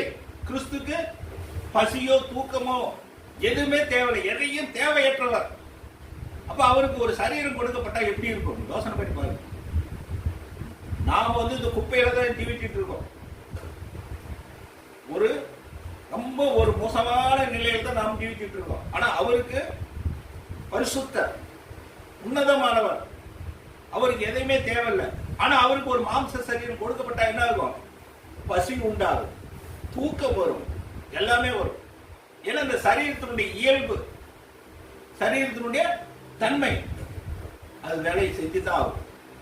அதனாலதான் பாவ மாம்சத்தின் சாயலாகவும் பாவத்தை போக்கும் வழியாகவும் அனுப்பி மாம்சத்திலே. அப்ப பாவத்தை வெற்றி சிறக்கணும்? மாம்சத்துல தான் பாவத்தை சிறக்கணும். அப்ப இந்த சரீரத்துல தான் நம்ம பாவத்தை ஜெயிச்சாகணும். வசனம் தான் சொல்லுது. அவர் ஆக்கணைக்குள்ளாய் தீர்த்தார். ஆக்கணைக்குள்ளார்னா என்ன அர்த்தம்? முடிச்சிட்டாருன்னு அர்த்தம். ஆக்கணைக்குள்ளார்னா, ஆக்கணைன்னா என்ன அர்த்தம்? போய் அத வந்து அந்த பிரமாணத்தை ஜெயிக்கிறது. ஆக்கணைக்குள்ளா மாற்றுறது. ஆக்கணைனா நெருப்பு. அதாவது அந்த பிரமாணத்தை ஈக்குவல் பண்றார். கடவுள் என்ன நினைத்தாரோ அந்த பிரமாணத்தை கொண்டு வரார் சரீரத்தின் மூலம். அப்போ அந்த பிரமாணத்தை அவர் ஜெயித்தார் அப்படின்னு அர்த்தம். பாவத்தை ஜெயித்தார்னு அர்த்தம். இப்ப அதே போல அவர் பாவத்தை ஜெயித்தது போல நாமும் இந்த சரீரத்திலே நாமும் பாவத்தை ஜெயிச்சாலும், அவர் ஜெயிச்சுட்டா நாம ஜெயிக்க தேவையில்லை அப்படின்னு அர்த்தமா? கிறிஸ்து ஜெயிச்சுட்டா நாம ஜெயிக்க வேண்டாம்னு அர்த்தமா? அவருடையவர்கள் நாம வந்து அவரை அடிச்சுவிட பின்பற்றோம்னு நாம சொல்றோம். அவர் நமக்கு முன்மாதிரியா வாழ்ந்து காட்டிட்டார். அதே போல நாமும் அவருடைய அடிச்சுவடுகளை தொடர்ந்து பின்பற்றுகிற நாமும் பாவத்தை இந்த மாம்சத்துக்குள் ஆக்கினைக்குள்ளாய் தீர்க்க வேண்டும். இதை போட்டி எரிக்கணும் இந்த பாவத்தை. அப்பதான் நாம வந்து அதுல இருந்து மீள முடியும். அப்போ இந்த புதிய பிரமாணத்தை நாம் தரித்து கொள்ள வேண்டும் அப்படின்னு வேதம் சொல்லுது. கொலோசியர் 3ஆம் அதிகாரம் 9-10 வசனம். கொலோசியர் 3:9-10 வசனம். ஒருவருக்கொருவர் பொய் சொல்லாதிருங்கள். பழைய மனுஷனையும் அவன் செய்கைகளையும் களைந்து போட்டு தன்னை சிருஷ்டித்தவருடைய சாயலுக்கு ஒப்பாய் பூரண அறிவுடையும்படி புதிதாக்கப்பட்ட புதிய மனுஷனை தரித்துக் கொண்டிருக்கிறீர்களே. இப்ப வந்து வசனம் என்ன சொல்லுது? பழைய மனுஷனையும் அவனுடைய செய்கைகளையும் களைந்து போட்டு. களைஞ்சினா தூர வீசிடணும். பழைய மனுஷனுடைய செய்கைகளை தூர வீசியாகணும். ஏன்னா அப்படி தூர வீசாத 2 பேர் வந்து ஆசரிப்பு கூடாரத்துல கர்த்தர் அடித்தார், செத்தாங்கன்னு இருக்கு. அது பின்னால பார்க்கலாம், இந்த சப்ஜெக்ட்லேயே வருது. அப்போ வந்து அந்த மனுஷனுடைய செய்திகளை களைஞ்சு போட்டா மீண்டும் வந்து அந்த செய்திக்கு நாம் ஈடுபடணுமா? ஈடுபடக்கூடாது. ஒன்ஸ் களைஞ்சிட்டா களைஞ்சதுதான். மீண்டும் கொஞ்சம் ஊர்கா மாதிரி தொட்டுக்க கூடாது. பழைய மனுஷனுடைய செய்திகளை களைந்து போட்டு, அப்போ அதனாலதான் என்ன சொல்றது, ஒருவருக்கொருவர் பொய் சொல்லாதீர்கள் அப்படின்ட்டு சொல்லுது. நீங்க வந்து மனசாட்சி தொட்டு பாருங்க. நீங்க பழைய செய்திகள் மனுஷனுடைய செய்திகளை களைஞ்சு போட்டீங்களா அப்படின்னு உங்க மனசாட்சி தொட்டு பாருங்க. உங்க மனசாட்சி எஸ்னா நீங்க கரெக்ட்னு அர்த்தம். இல்ல நான் மனசாட்சியை என்ன குற்றப்படுத்துதுன்னா என்ன, நான் அதை சுத்தம் பண்ணலன்னு அர்த்தம். அப்போ இந்த தன்மைகள் எல்லாம் தன்னை சிருஷ்டித்தவருடைய சாயலுக்கு ஒப்பாய். அப்போ அவருடைய சாயல்ல உருவாகணும்னா என்ன என்ன ஆகணும்? பூரண அறிவடையும்படி. பூரண அறிவடையும்படி, கொஞ்சம் இல்ல, பரிபூர்ண தன்மை அடையணும்னா அவருடைய அறிவை அடையணும்னா புதியதாக்கப்பட்ட புதிய மனுஷனை தரித்து கொண்டீர்களே அப்படின்னு தான் சொல்லுது. தரித்து கொள்ளுங்கள் சொல்ல, தரித்து கொண்டீர்களே. அப்ப அந்த புதிய மனுஷனை தரித்தவர் நாம். அப்போ கிறிஸ்து தமது மாம்சத்தை பரிசெலுத்தியது போல நாமும் பரிசெலுத்திய வேண்டும். மாம்சத்திலே பாவத்தை ஆக்கனை, அதாவது தண்டனைக்கு ஆட்படுத்தி பாவத்தை சுமந்து தீர்த்தார். அதாவது ஆக்கனைக்குள்ளாய் தீர்த்தார், தண்டனைக்கு ஆட்படுத்தி. அப்ப நம்மளுடைய மாம்சத்தை தண்டனைக்கு ஆட்படுத்தினா ஒடுக்கி கீழ்படுத்துறோம். அதுதான் தண்டனை மாம்சத்துக்கு, இல்லையா? அதாவது எப்படி பார்க்கலன்னா, இப்போ வந்து நான் ஏதாவது ஒரு சாப்பிட்ற ஒரு பொருள் என் மாம்சத்து அடக்கிறதுக்கு எனக்கு தடையா இருக்கும் வச்சுக்கோங்க. நான் அதற்காக அந்த பொருளை நான் சாப்பிடாம விடுறேன். என் மாம்சம் ஒடுக்கிறதுக்கு அது தடையா இருக்கு, ஏதோ ஒண்ணு. அப்ப நான் அதை வந்து நான் நீக்கிறேன். இது அதாவது நான் ஒரு கட்டுப்பாடா இருக்கேன். அது சாப்பிட்டா என்னுடைய மனசுக்கு கட்டுப்பாடு வந்து அது தளர்க்குது. மீண்டும் வந்து என் உடம்புல வேற உணர்வுகளை தூண்டுது. அப்படிங்கும்போது நான் என்ன செய்யறேன்? அந்த உணர்வுகளை தூண்டாதபடிக்கு அந்த உணவை நான் தொட மாட்டேன், தொடறதில்லை. எதுக்காக? என்னுடைய நலனுக்காக, என் சரீரத்தின் நலனுக்காக நான் விடுறேன். புரியுதுங்களா?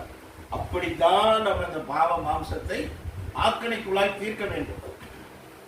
அதாவது தண்டனைக்கு, ஆக்கணைக்குன்னா தண்டனைக்கு ஆட்படுத்தி என் சரீரத்தை நான் ஒடுக்கிறேன். அப்படி ஆட்படுத்தி வரும்போதுதான் நாம் வந்து ஜீவப்பலியாக நம்முடைய சரீரத்தை ஜீவப்பலியாக செலுத்த வேண்டும். மாம்சத்தை மரிக்க செய்ய வேண்டும். பழைய மனுஷனுடைய செய்திகளை ஆவியலால் அழிக்க வேண்டும். அப்பொழுதுதான் நாம் பிழைக்க முடியும். ரோமர் 8ஆம் அதிகாரம் 13ஆம் வசனம். என்ன படித்தது? மாம்சத்தின் படி பிழைத்தால் சாவீர்கள், ஆவியினாலே சரீரத்தின் செய்திகளை அழித்தால் பிழைப்பீர்கள். அப்ப கிறிஸ்து நாம் பிழைக்கும்படி தமது மாம்சத்தின் வழியாக ஒரு புதிய மார்க்கத்தை உருவாக்கினார். அதன் வழியாக பிரவேசித்தால் நாமும் ஜீவன் அடைந்து தேவனுடைய ராஜ்யத்தில் பங்கு பெற முடியும். அப்போ அது என்ன வழி, அது என்ன திரை? அப்போ அது இப்போ வந்து கிறிஸ்து தான் வழி அப்படின்னு நாம் சொல்றோம். அப்போ திரைனா என்ன? அது நுழையிறதுக்கு திரை, அதாவது சத்தியம். அப்படின்னா என்ன அப்படிங்கிறத நம்ம பார்க்கலாம். எபிரேயர் 10ஆம் அதிகாரம் 19-20 வசனம். வசனத்தை படிக்கலாம். எபிரேயர் 10ஆம் அதிகாரம் 19-20. ஆகையால் சகோதரரே, நாம் பரிசுத்த ஸ்தலத்தில் பிரவேசிப்பதற்கு இயேசுவானவர் தமது மாம்சமாகிய திரையின் வழியாய் புதிதும் ஜீவனமான மார்க்கத்தை நமக்கு உண்டு பண்ணினபடியால் அந்த மார்க்கத்தின் வழியாய் பிரவேசிப்பதற்கு அவருடைய இரத்தத்தினாலே நமக்கு தைரியம் உண்டாயிருக்கிறபடியினாலும். இப்போது ஆகையால் சகோதரரே, நாம் பரிசுத்த ஸ்தலத்தில் பிரவேசிப்பதற்கு, பிரகாரத்தில் அல்ல, ஆசாரியின் கூடாரத்தில் பிரகாரத்துக்கு அல்ல, பரிசுத்த ஸ்தலத்தில் பிரவேசிப்பதற்கு. இயேசுவானவர் தமது மாம்ச திரையின் வழியாக, அவருடைய மாம்ச திரை அப்படின்னா என்னன்னு நான் பார்க்கலாம், கண்டிப்பா இது விவரமா நான் சொல்றேன். அப்போ அதன் வழியாக புதிதும் ஜீவனுமான மார்க்கத்தை நமக்கு முந்தின பண்ண யார்? அப்போ இது புதிதும் ஜீவனுமான மார்க்கம். அப்போ இந்த நுழையக்கூடியவர்கள் தான் இந்த புதிய ஜீவனுள்ள மார்க்கத்துல உள்ள போறாங்க. மற்றவர்கள் எல்லாமே பிரகாரத்துல தங்கி விடுகிறார்கள். அவங்க என்ன செய்யறாங்க? சுத்தம் பண்றாங்க, பலி செலுத்துறாங்க, காணிக்கை கொடுக்கறாங்க, எல்லா பிரகாரத்துல வேலை செய்யறாங்க. ஆனா பரிசுத்த ஸ்தலத்தில் வேலை செய்யக்கூடியவர்கள் தான் அந்த புதிதும் ஜீவனுமான மார்க்கத்துல நுழைய முடியும். அது என்னன்னு பார்க்கலாம். இப்போ வந்து இப்ப ஏற்கனவே நம்ம இந்த ஆதார வசனங்கள் படித்தபடி 1 கொரிந்தியர் 10ஆம் அதிகாரம் 1 - 4 வசனம். இப்படி இருக்க சகோதரரே, நீங்கள் எவைகளை அறிய வேண்டும் என்று இருக்கிறீர்கள் என்றால், நம்முடைய பிதாக்கள் எல்லாரும் மேகத்துக்கு கீழாய் இருந்தார்கள், எல்லோரும் சமுத்திரத்தின் வழியாய் நடந்து வந்தார்கள், எல்லாரும் மோசைக்குள்ளாக மேகத்தினாலும் சமுத்திரத்தினாலும் ஞானஸ்நானம் பண்ணப்பட்டார்கள், எல்லாரும் ஒரே ஞான போஜனத்தை புசித்தார்கள், எல்லோரும் ஒரே ஞான பானத்தை குடித்தார்கள். எப்படி எனில் அவர்களோடே கூட சென்ற ஞான கண்மலையின் தண்ணீரை குடித்தார்கள். அந்த கண்மலை கிறிஸ்துவே. சரி, இப்போ வந்து எல்லாரும் மோசேக்குள்ளாய் மேகத்தின் கீழாய் ஞானஸ்தானம் பண்ணப்பட்டார்கள் அப்படின்னு சொல்லி, இப்போ வந்து மோசே என்ன செய்யறாரு? எகிப்திலிருந்து 6 லட்சம் பேர், அதாவது புருஷர்கள் அப்படின்னு சொல்லுவது. எங்க வசனம்? யாத்திராகும் 12:37, சாரி 12:51, 37 12:37. இஸ்ரவேல் புத்திரர்கள் ராமேசை விட்டு கால்நடையாய் பிரயாணம் பண்ணி சுக்கோத் போனார்கள். அவர்கள் பிள்ளைகள் தவிர 6 லட்சம் புருஷர்களாக இருந்தார்கள். 6 லட்சம் பேர் வழி நடத்தி போறார். 6 லட்சம் பேர் புருஷர்கள், அது இல்லாம கால்நடைகள், குழந்தைகள், ஸ்திரீகள் எல்லாம் சேர்ந்து போறாங்க. அப்போ இந்த போகும்போது என்ன ஆகுது? பார்வோனுடைய சேனை துரத்திட்டு வருது. துரத்திட்டு வரும்போது என்ன ஆகுது? அந்த சிவந்த சமுத்திரத்தின் வழியாகத்தான் உள்ள போய் ஆகும். அங்க வந்து நின்றுட்டாங்க. அப்போ வந்து என்ன பண்றார் கர்த்தர்? அந்த யாத்திராவும் 12:41 படிக்கிறோம்.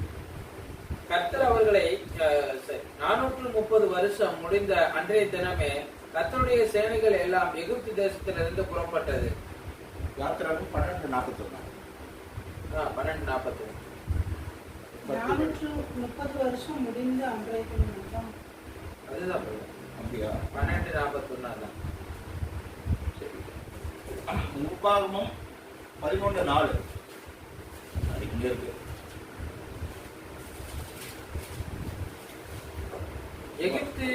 எகிப்திய சேனையையும் அவர்கள் குதிரைகளும் ரதங்களும் உங்களுக்கு பின் தொடர்ந்து வருகையில் கர்த்தர் சிவந்த சமுத்திரத்தின் ஜலத்தை அவர்கள் மேல் புரளப் பண்ணி இந்நாள் வரைக்கும் இருக்கிறது போல அவர்களை அழித்த அவனுடைய செய்கைகளையும். சரி சரி, அது படிச்சிட்டீங்களா? அடுத்தது யாத்திராகமம் 14ஆம் அதிகாரம் 21-22 வசனம். மோசே தன் கையை சமுத்திரத்தின் மேல் நீட்டினான். அப்பொழுது கர்த்தர் ராமுழுதும் பலத்த கீழ்காற்றினால் சமுத்திரம் ஒதுங்கும்படி செய்து அதை வறண்டு போக பண்ணினார். ஜலம் பிளந்து பிரிந்து போயிற்று. இஸ்ரவேல் புத்திரர் சமுத்திரத்தின் நடுவாக வெட்டாந்தரையில் நடந்து போனார்கள். அவர்கள் வலதுபுறத்திலும் அவர்கள் இடதுபுறத்திலும் ஜலம் அவர்களுக்கு மதிலாக நின்றது. சரி, இப்ப இந்த ஒரு சம்பவத்தை தான் மோசே அங்க எழுதுறார், பவுல் எழுதுறார். சிவந்த சமுத்திரத்தின் வழியாக நடந்து வரும் மேகத்தின் கீழாய் ஞானஸ்தானம் பண்ணப்பட்டார்கள். இப்போ வந்து பார்வோன் படை தொட்டிட்டு வருது. சிவந்த சமுத்திரம் அது வந்து கீழ்காட்டினால் இரவு.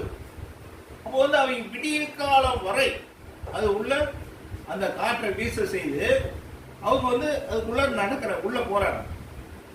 அந்த பார்வோன் படை துரத்திட்டு வரும்போது என்ன செய்யறாரு, அந்த 2 மதில்கள் போல நிற்கிற அந்த அலைகளை மீண்டும் ஒன்று சேர்த்து அந்த பார்வோன் படையை முழுதுமாய் அழித்து போட்டார் அப்படின்ட்டு வேதம் சொல்கிறது இல்லையா? அதிலே யாத்திராகமம் இப்ப படிச்சீங்களே, அதிலே 29ஆம் வசனம் படிங்க சார். இஸ்ரவேல் புத்திரரோ சமுத்திரத்தின் நடுவாக வெட்டாந்தரையின் வழியாய் நடந்து போனார்கள். அவர்கள் வலதுபுறத்திலும் அவர்கள் இடதுபுறத்திலும் ஜலம் அவர்களுக்கு மதிலாக நின்றது. அப்போ இதுதான் ஞானஸ்தானம் அப்படின்னு வேதம் சொல்லுது. ஞான ஸ்தானம் அப்படின்னு சொல்லுது. அந்த விளந்த அதே போலதான் கிறிஸ்து என்ன செய்தார் அப்படின்னு பார்க்கும்போது, அவர் தம்முடைய மாம்ச திரையின் வழியாக புதிதும் ஜீவனமான மார்க்கத்தை நமக்கு உண்டு பண்ணினார்னு சொல்லுது. மாம்சம் 2ஆ பிளக்கப்படுது. பிளக்கப்பட்டு இடுக்கமான வாசல் வழி, எப்படி சிவந்த சமுத்திரம் கீழ்காற்றினாலே ஒரு வழியை உண்டாக்கி, சிவந்த சமுத்திரம் அது எதை குறிக்குதுன்னா கிறிஸ்துடைய ரத்தத்தை குறிக்குது இல்லையா? அது ஒரு இடுக்கமான வழிதான். அதுல 2 ஜலமும், அதாவது 2 கடலினுடைய அலைகள் எல்லாமே எப்படி மதில் மாதிரி 2 பக்கம் நிக்குது. கொஞ்சம் ஏமாந்தா என்ன ஆகும், அவர் நினைச்சாரு எல்லாத்தையும் போட்டு மூடிடும். ஆனா எல்லாருமே கடந்த பின்னால்தான் பார்வோன் படைய, அது விடியற் காலம், விடியற் காலத்துல பார்வோன் படை வருது, அதை எல்லாத்தையுமே அழிச்சு போட்டார் அப்படின்ட்டு வேதம் சொல்லுது. சரி, அதை பார்க்கலாம். மத்தேயு 3ஆம் அதிகாரம் 11ஆம் வசனம்.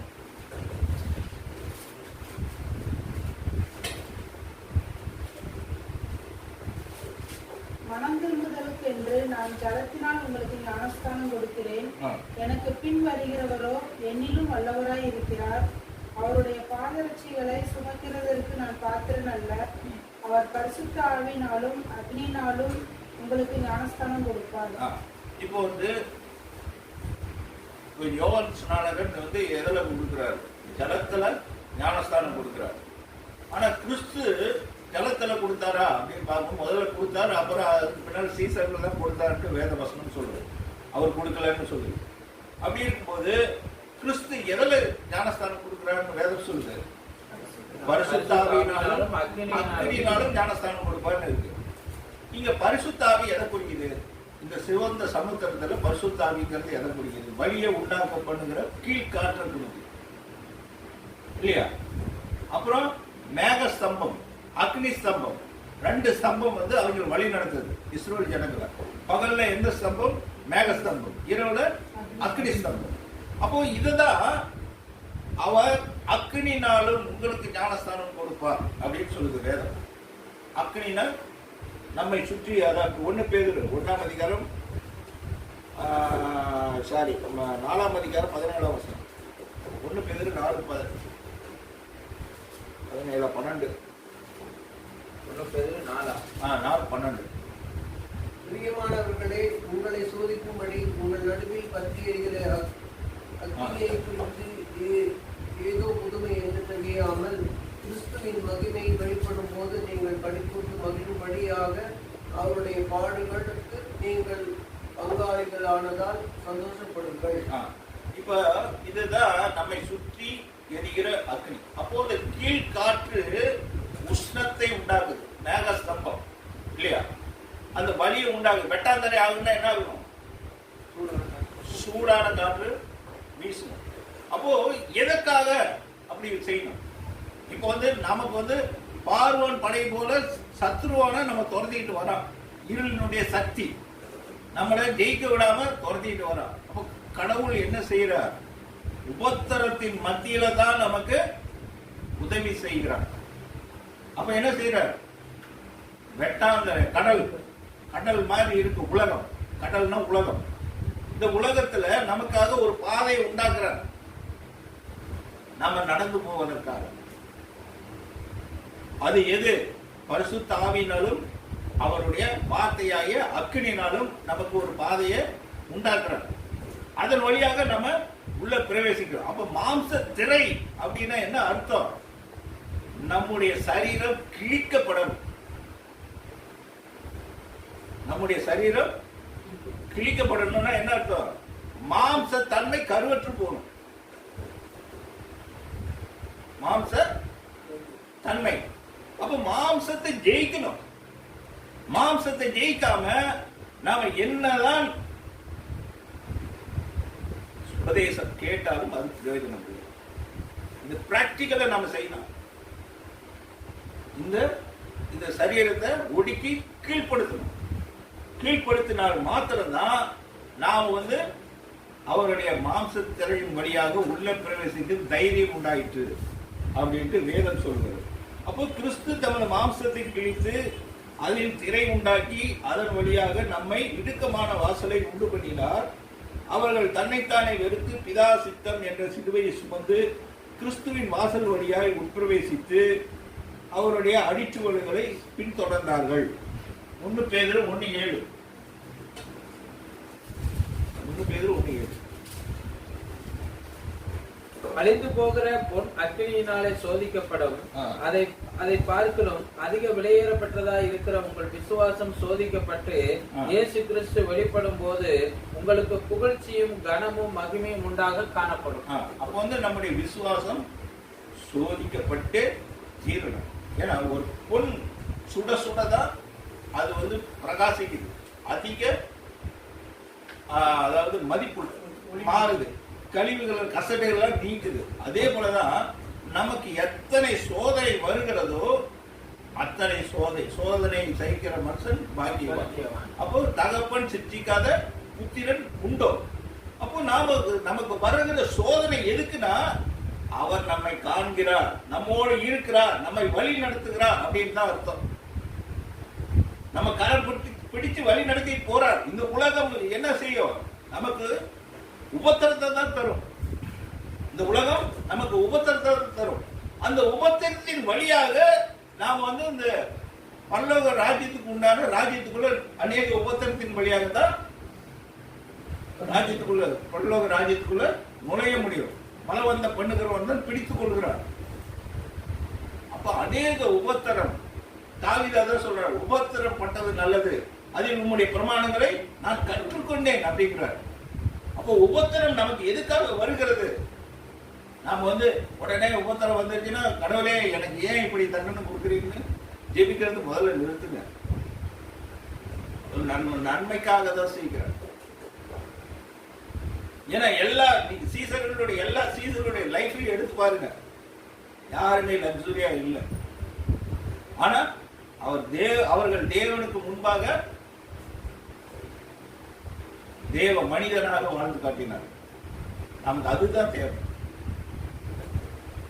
அப்போ நம்மை காண்கிற கடவுள் நமக்கு தேவையானதை அவர் செய்கிறார். ஏன்னா நாம அப்பத்துக்கு தண்ணீருக்கு கண்டிப்பா இறந்து திரிய மாட்டோம். முதலாவது தேவனுடைய ராஜ்யத்தையும் அவருடைய நீதியும் தேடுகள், மற்றதெல்லாம் கூட கொடுக்கப்படும். கண்டிப்பா அவர் கொடுப்பார், இல்லை நம்மளை அப்படியே விட்டுவிட மாட்டார். முழுசுமாக நம்மை கரை செய்யப்பா. சரியா? எபிரேயர் 6ஆம் அதிகாரம் 18-20 வசனம். 6ஆம் அதிகாரம் 18-20 வசனம்.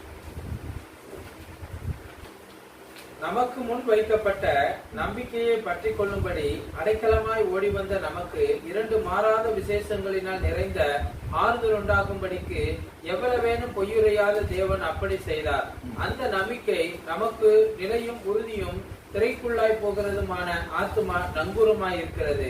நமக்கு முன்னோடிகராகிய இயேசு மெல்கிசேதேக்கின் முறையின்படி நித்திய பிரதான ஆசாரியராய் நமக்காக அந்த திரைக்குள் பிரவேசித்திருக்கிறார். இப்போ வசனம் இப்படி சொல்லுது. 1 கொரிந்தியர் 5ஆம் அதிகாரம் 9ஆம் வசனம். 1 கொரிந்தியர் 15:5.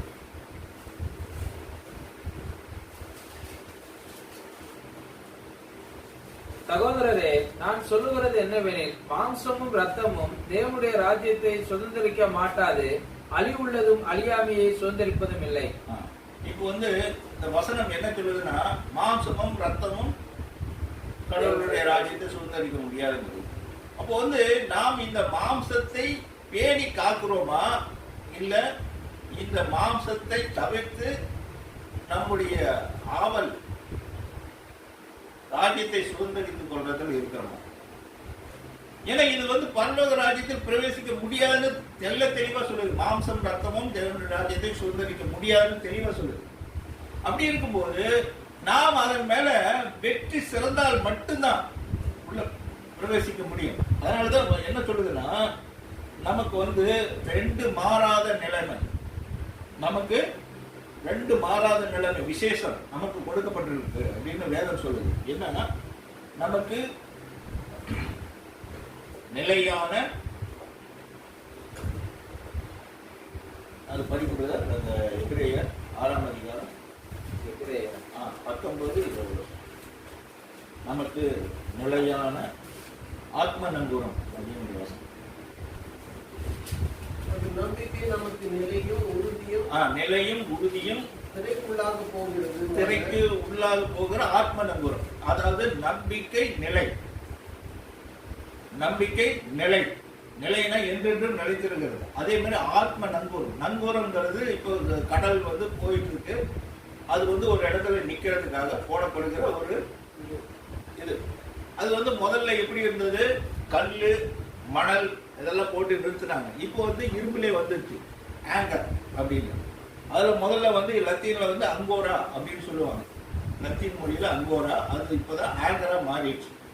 அப்போ அது எப்படி இருக்குன்னா, ரெண்டு பக்கம் கிளை மாதிரி இருக்கும், அந்த மாதிரி.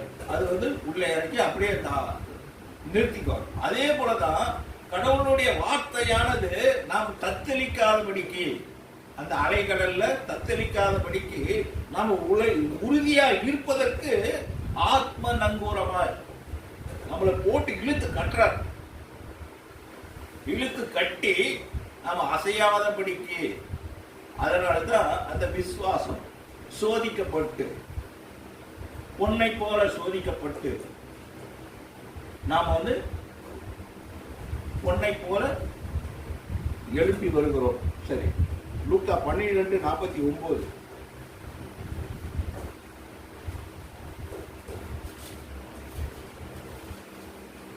பூமியின் மேல் அக்னியை போட வந்தேன், அது இப்பொழுது பற்றி எறிய வேண்டும் என்று விரும்புகிறேன்.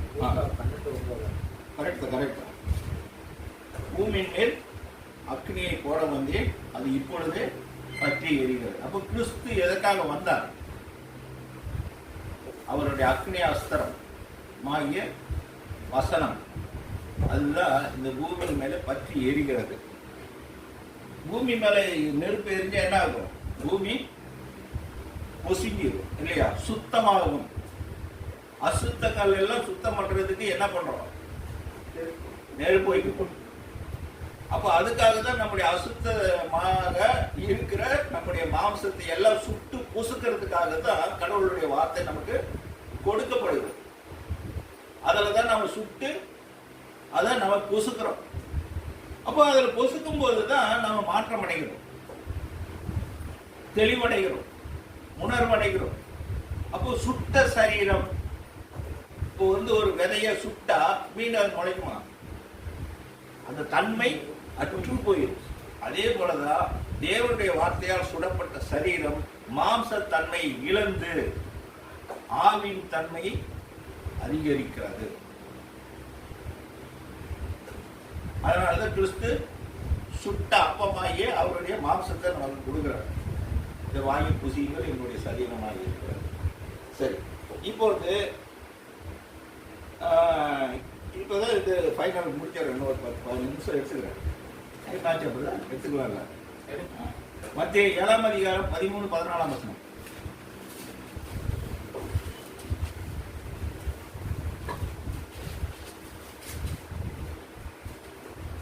இடுக்கமான வாசல் வழியாய் உட்பிரவேசியுங்கள். கேட்டுக்கு போகிற வாசல் விரிவும் வழி விசாலமாய் இருக்கிறது, அதன் வழியாய் பிரவேசிக்கிறவர்கள் அநேகர். ஜீவனுக்கு போகிற வாசல் இடுக்கமும் வழி நெருக்கமாய் இருக்கிறது, அதை கண்டுபிடிக்கிறவர்கள் சிலர். கள்ளத்தீர்ச்சிகள் அதே மாதிரி யோவான் 14:6.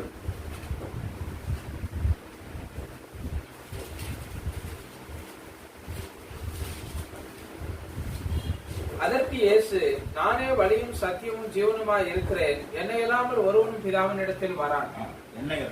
நானே வழியும் சத்தியமும் ஜீவனுமாய் இருக்கிறேன். அப்போ வழி முதல்ல, அப்புறம் சத்தியம், அப்புறம் ஜீவன். அப்போ இந்த 3 தன்மை இருக்கா இல்லையா?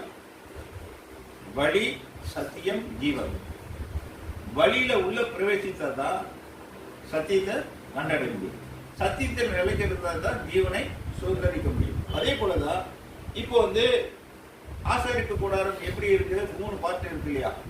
பிரகாரம், பரிசுத்த ஸ்தலம், மகா பரிசுத்த ஸ்தலம். சரி, இப்போ வந்து ஜீவனுக்கு போகிற வாசல் வழி நெருக்கமும் குறுக்குமா இருக்கிறது. அதை கண்டுபிடிக்கிறவர் சிலர். அப்படி இப்ப மாம்ச திரை அப்படி என்ன நம்ம புரிஞ்சுக்கிட்ட வரையும் இந்த மாம்சத்தை சத்திய வார்த்தையினால் நான் சுட்டு வீழ்த்தி நான் எனக்கு திறக்கப்பட்ட வழி. அந்த வழி எப்பயுமே கீழான வழி இல்லை, மேல் நோக்கி பாய்கிற வழி.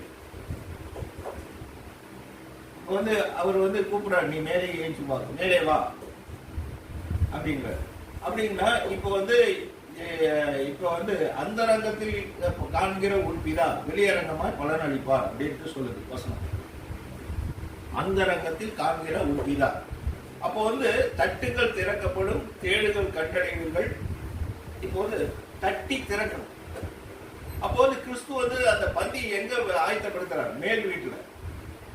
நம்மளுடைய சகவாசம் எல்லாமே எங்க இருக்குதுன்னா, புலன்கள் எல்லாமே இந்த உலகத்தினுடைய மாயையாகிய கீழடுக்குல இருக்கிறோம். இந்த கீழடுக்கு இருந்து அந்த வாசல் வழியா உள்ள பிரவேசித்து மேல் மாடிக்கு நம்ம போகணும். மேல் மாடி இன்னும் யாருமே பார்த்தது இல்லை. இந்த பிரகாரத்திலேயே எல்லாம் உழண்டு சுழண்டு எல்லாமே அனுபவிச்சுட்டு இருக்கோம்.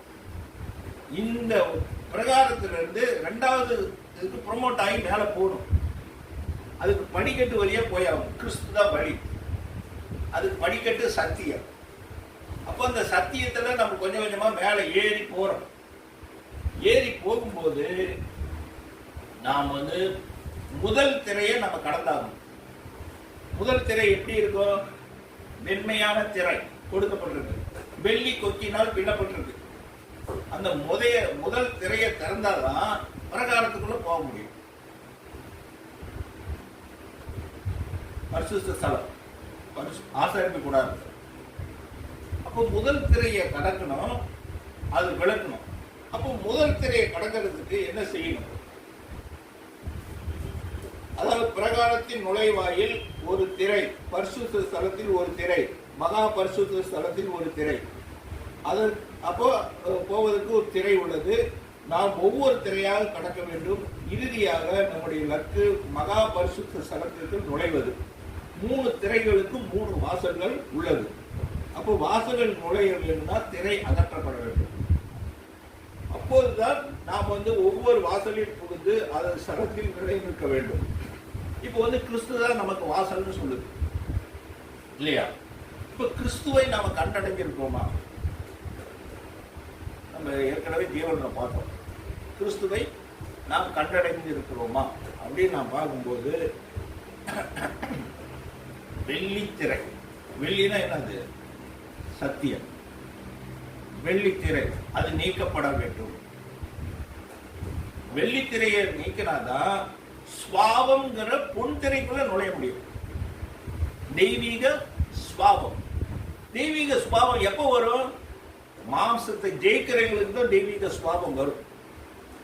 இந்த மாம்ச தன்மைகளை கருவறுக்கிறவங்களுக்கு தான் தெய்வீக சுவாவம் வரும். இந்த மாம்சத்தை ஜெயித்து அதன் மேல வெற்றி கண்டவர்களுக்கு தான் அந்த தெய்வீக சுவாவம் எழும்பும்.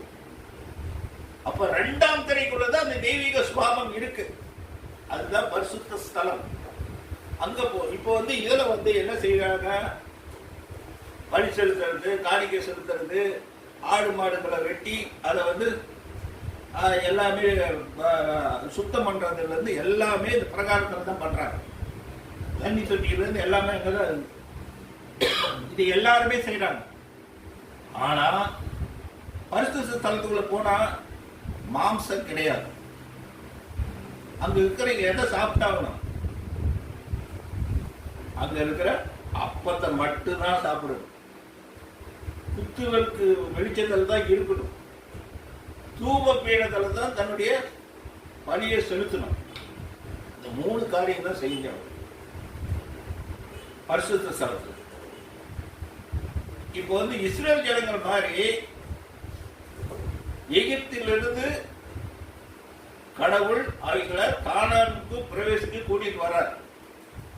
அவங்கள மாதிரி எனக்கு மீண்டும் எனக்கு அந்த மாம்சம் வேணும், அதே போல காடைகள் வேணும், அங்க சாப்பிட்ட அந்த எல்லாமே நினைச்சு பார்க்கறாங்க.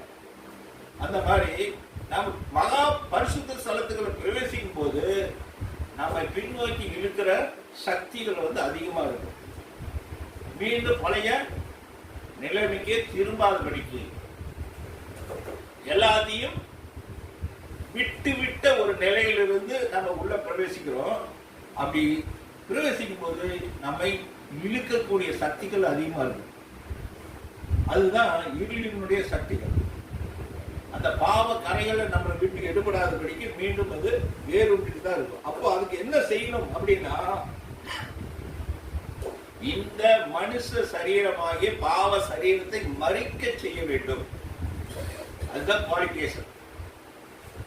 பாவ சரீரத்தை மறிக்க செஞ்சு நீதியின் சரீரத்தை பிழைக்க செய்ய வேண்டும். அப்படி செய்யும் போதுதான் பரிசுத்த ஸ்தலத்துக்குள்ள பிரவேசிக்க முடியும். சரி, அப்ப அவங்க எவ்வளவு பேர் அப்படின்னு நான் பார்க்கலாம். வசனங்கள் இருக்கு. என்னாகும் 4ஆம் அதிகாரம் 46 to 48. என்னாகும் 4ஆம் அதிகாரம் 46 to 48.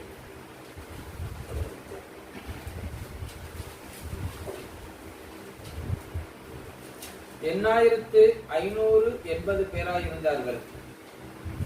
படிங்க வசனம் 46 to 48 வசனம். 46. லேவியருடைய பிதாக்களின் வீட்டு வம்சங்களில் 30 வயது முதல் 50 வயது வரைக்கும் உள்ளவர்கள் ஆசரிப்பு கூடாரத்திலே செய்யும் பணிவிடை வேலைக்கும் சுமையின் வேலைக்கும் உட்படத்தக்கவர்களும் மோசேயினாலும் ஆரோனாலும் இஸ்ரவேலின் பிரபுக்களாலும் எண்ணப்பட்டவர்களும் ஆகிய எல்லோரும் 8580 பேராய் இருந்தார்கள். ஒரு ஆசாரிப்பு கூடாரத்துக்குள்ள வேலை செய்யக்கூடியவர்கள் மொத்தம் எவ்வளவு பேர்? 8580 பேர். அதுல வயசு என்ன கொடுக்கப்பட்டிருக்கு? 30 to 50 வயசு வேலை செய்யறதுக்கு தகுதி. இப்போ அப்போ மினிமம் 30 வயசு. இப்போ நாம அந்த 50 வயசுங்கிறது மேக்சிமம்ங்கிறது நம்ம இப்ப எடுத்துக்கிறது இல்லை. அது கருணையா கொடுக்கப்படுது. எவ்வளவு நாளும் சரி, நம்மளுடைய வாழ்நாள் முழுதும் நம்ம அதை வேலை செய்யறோம். இப்போ அந்த ஆசாரிப்பு கூடாரத்தில் மொத்தம் எத்தனை பேர்? 8580 பேர் வேலை செய்யறாங்க இல்லையா? ஆனா யாத்திராகமம் 28:1 படிங்க.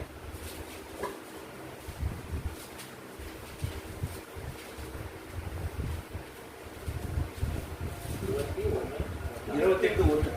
உன் சகோதரனாகிய ஆரோன் எனக்கு ஆசாரிய ஊழியம் செய்யும்படிக்கு நீ ஆரோனையும் அவனோடு கூட அவன் குமாரராகிய நாதாப், அபியூ, எலியாசர், இத்தாமார் இந்த ஆரோனின் குமாரரையும் இஸ்ரவேல் புத்திரரிலிருந்து பிரித்து உன்னிடத்தில் சேர்த்துக் கொள்வாயாக. பரிசுத்த ஸ்தலத்துல எத்தனை பேர் வேலை செய்யறாங்க? ஆரோன் பிளஸ் அவருடைய குமாரர்கள். மொத்தம் எத்தனை பேர்? 5 பேர். ஆரோனோட சேர்த்து 5 பேர். 8580 பேர் வெளியே இருக்காங்க. ஆனா உள்ள என்ன நடக்குதுன்னே தெரியாது அவங்களுக்கு. அவங்க குத்து விளக்கு வெளிச்சத்தை பார்த்தது இல்ல, சமூகத்தை அப்பத்துல சாப்பிட்டது இல்ல, அதே மாதிரி தூப பீடத்துல தன்னை காணிக்கையா பலி அது எரிச்சது இல்ல. இப்ப இந்த காரியத்தை செய்யக்கூடியவர் யாரு? ஆசாரியர்கள். உள்ள வேலை செய்யக்கூடிய பரிசுத்த ஸ்தலத்தில் வேலை செய்யக்கூடிய ஆசாரியர்கள். அப்ப இவர்களுக்கும் அவர்களுக்கும் எத்தனை வித்தியாசம்? அப்ப நாம் ஆசாரியர்களா லேவியர்களா? எதற்காக நம்மை அழைத்திருக்கிறார்? கடவுள் நம்மை ஆசாரியர்கள் ஆக்கும்படித்தான் நம்மை அழைத்திருக்கிறார். அப்ப அந்த 5 பேர்லயும் 2 பேர் முடியாம போயிட்டாங்க. லேவியராகமம் 10ஆம் அதிகாரம் 1-2 வசனம் படிங்க. லேவியராகமம் 10ஆம் அதிகாரம் 1-2 வசனம். இது வந்து ஒரு எச்சரிக்கை தான் நமக்கு. பின் ஆரோனின் குமாரனாகிய நாதாவும் அபியும் தத்தன் தூபதலத்தை எடுத்து அவைகளில் அக்னியையும் அதன் மேல் தூப வர்க்கத்தையும் போட்டு கர்த்தர் தங்களுக்கு கட்டளையிடாத அந்நிய கர்த்தர் தங்களுக்கு கட்டளையிடாத அந்நிய அக்னியை படிங்க கொண்டதார்கள். அப்போது அக்னி கர்த்தருடைய சந்ததியிலிருந்து புறப்பட்டு அவர்களை பட்சித்தது. அவர்கள் கர்த்தருடைய சந்ததியில் செத்தார்கள். அப்போ 2 பேர் இறந்துடுறாங்க. அப்போ கர்த்தர், அப்போ அந்நிய அக்னி, அதுதான் நான் முதலே சொன்னேன், ஆசாரின் கூடாது நம்ம பார்ப்போம் அப்படி. அப்போ வந்து அந்நிய அக்னி, நாம் வந்து பிடித்தெடுக்கப்பட்ட ஜனக்கூட்டம். பிடித்தெடுக்கப்பட்ட ஜனக்கூட்டம் எப்படி இருக்கணும்னா அவருடைய வார்த்தையின்படி செயல்படக்கூடியவர்களா இருக்கு. இப்போ வந்து நம்ம ஆபீஸ்ல போய் எல்லாத்துக்கூடயும் நம்ம அரசு அலுவலகம் வேலை செய்யறோம். இப்போ நானும் அதை வந்து செஞ்சுதான் வெளியே வந்தாங்க. ஆனா அவங்க எல்லாமே என்ன சொல்கிறார்கள்னா, இப்போ வந்து அவங்க வந்து எப்படினாலும் வாழ்ந்து வருவாங்க. நம்ம அப்படிலாம் வாழ முடியாது. அவர்களை போல ஜீவிக்கவே முடியாது. உங்க மனசாட்சியை உங்களுக்கு கொள்ளும். ஏன்னா அவங்க அதாவது என்ன ரிட்டையர் ஆகும்போது, இது ஒரு பர்சனல் எவிடன்ஸா சொல்லி, ரிட்டையர் ஆகும்போது ரெவன்யூ டிபார்ட்மெண்ட்ல இருந்து வீடு கட்டலையா, இன்னும் நீ ஆக்கியே இல்லைண்ணா, நீ ரெவன்யூ டிபார்ட்மெண்ட்ல ஒர்க் பண்ணி நீ வீடு கட்டலையா அப்படின்னா, அப்போ நாம வந்து யாருக்கு பயந்து இருக்கிறோம்? அவருக்கு மட்டும்தான். அப்போ அந்நிய அக்னியை உள்ள கொண்டு வரக்கூடாது. எந்த காரியமும் நாம ஈடுபடக்கூடாது. அவருக்கு சாட்சியா வாழணும். என்னை காண்கிற தேவன் என்னை வந்து எல்லா விதத்திலையும் அவர் பார்த்துட்டு இருக்கார். நான் அவருக்கு சாட்சியா நிக்கணும். அவருக்கு மட்டும்தான் நான் அப்படின்ட்டு ஸ்கூலுக்கு ஓடணும். ஏன்? நாம் வந்து நம்முடைய பந்தய பொருளின் லக்கை இழந்து விடக்கூடாதுன்னா தான். பந்தய பொருளின் லக்க இழந்து விடக்கூடாது. நம்ம எப்படியும் வாழலாம். அதுக்கு வழிவகைகள் நிறைய இருக்கு பூமியில. ஆனா மனசாட்சியின்படி நம்ம நடக்கக்கூடியவர்களா இருக்கும். அவருக்கு பயந்து வாழக்கூடியவர்களாக போதும். நமக்கு ஆகாரம் இருந்தா போதும், உடுத்த உடையும் ஆகாரம் இருந்தா போதும்.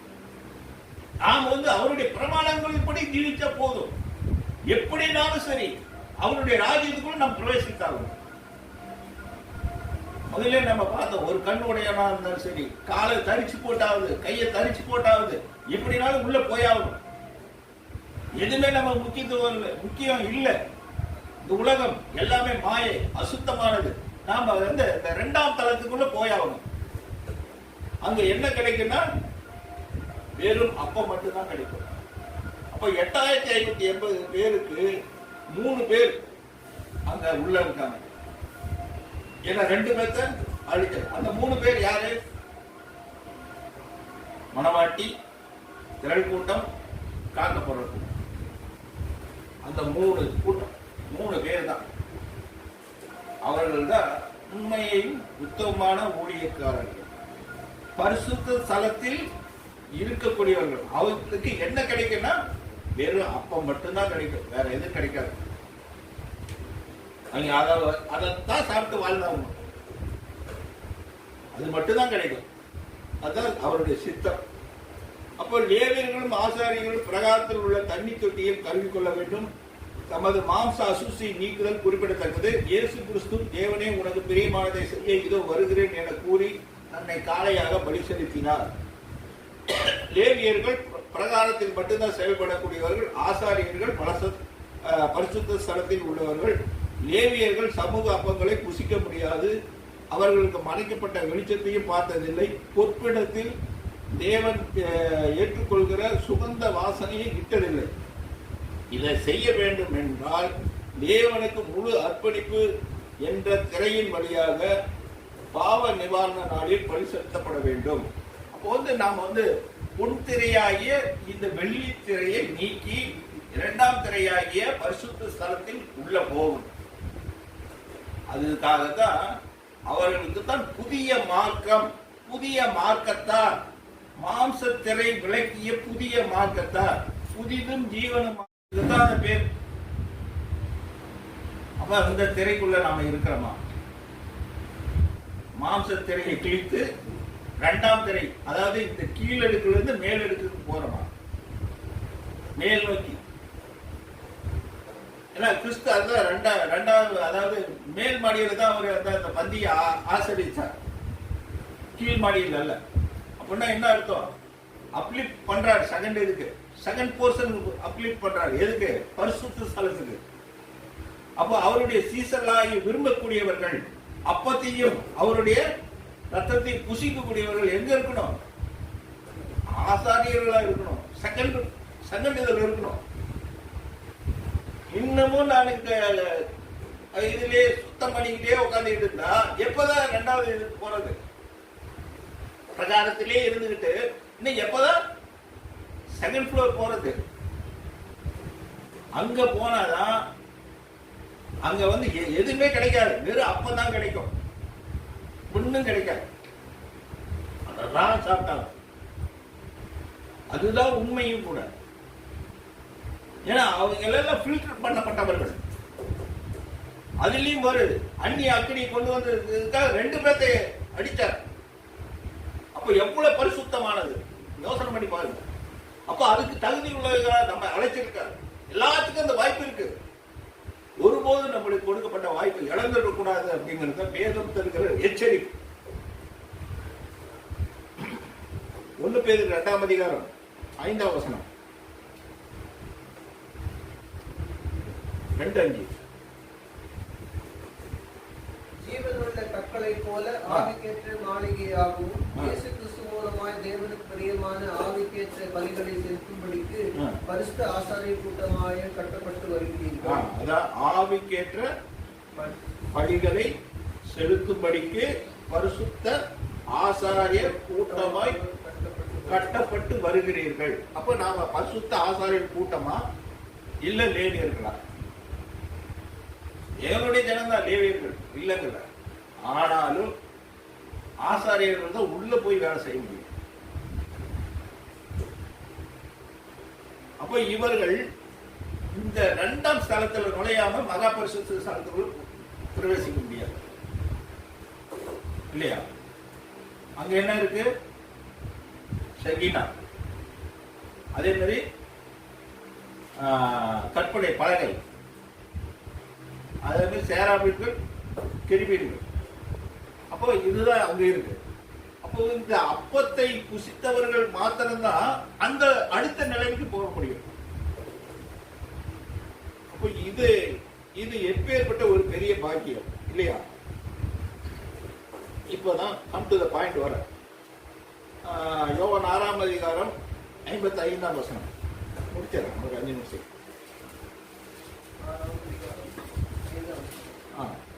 55. என் மாம்சம் மெய்யான போஜனமாய் இருக்கிறது, என் ரத்தம் மெய்யான பானமாய் இருக்கிறது. என் மாம்சத்தை புசித்து என் ரத்தத்தை பானம் பண்ணுகிறவன் என்னில் நிலைத்திருக்கிறார், நானும் அவனில் நிலைத்திருக்கிறேன்.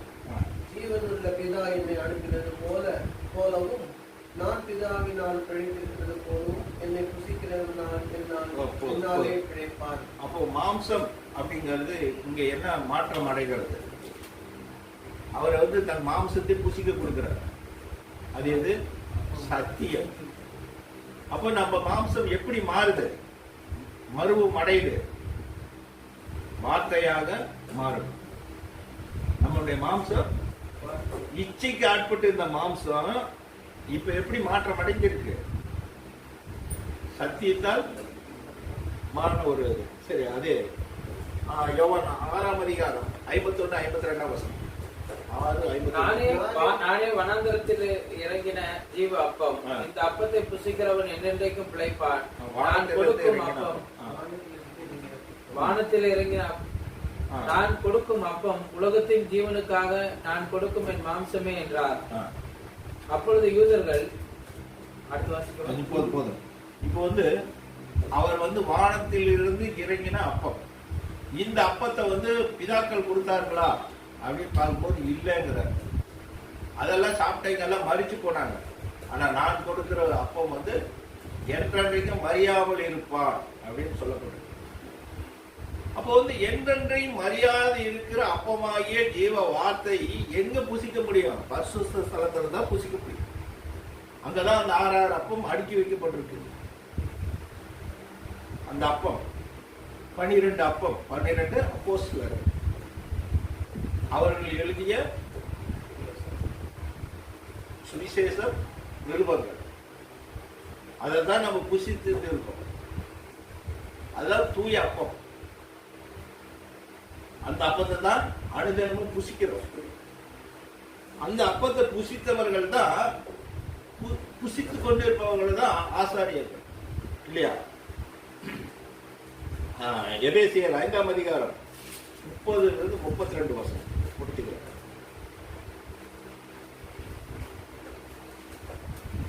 அங்கேயும் நீங்கள் மீட்கப்படும் நாளுக்கென்று உத்தரையாக பெற்ற தேவனுடைய பரிசுத்தாவை துக்கப்படுத்தாதீர்கள்.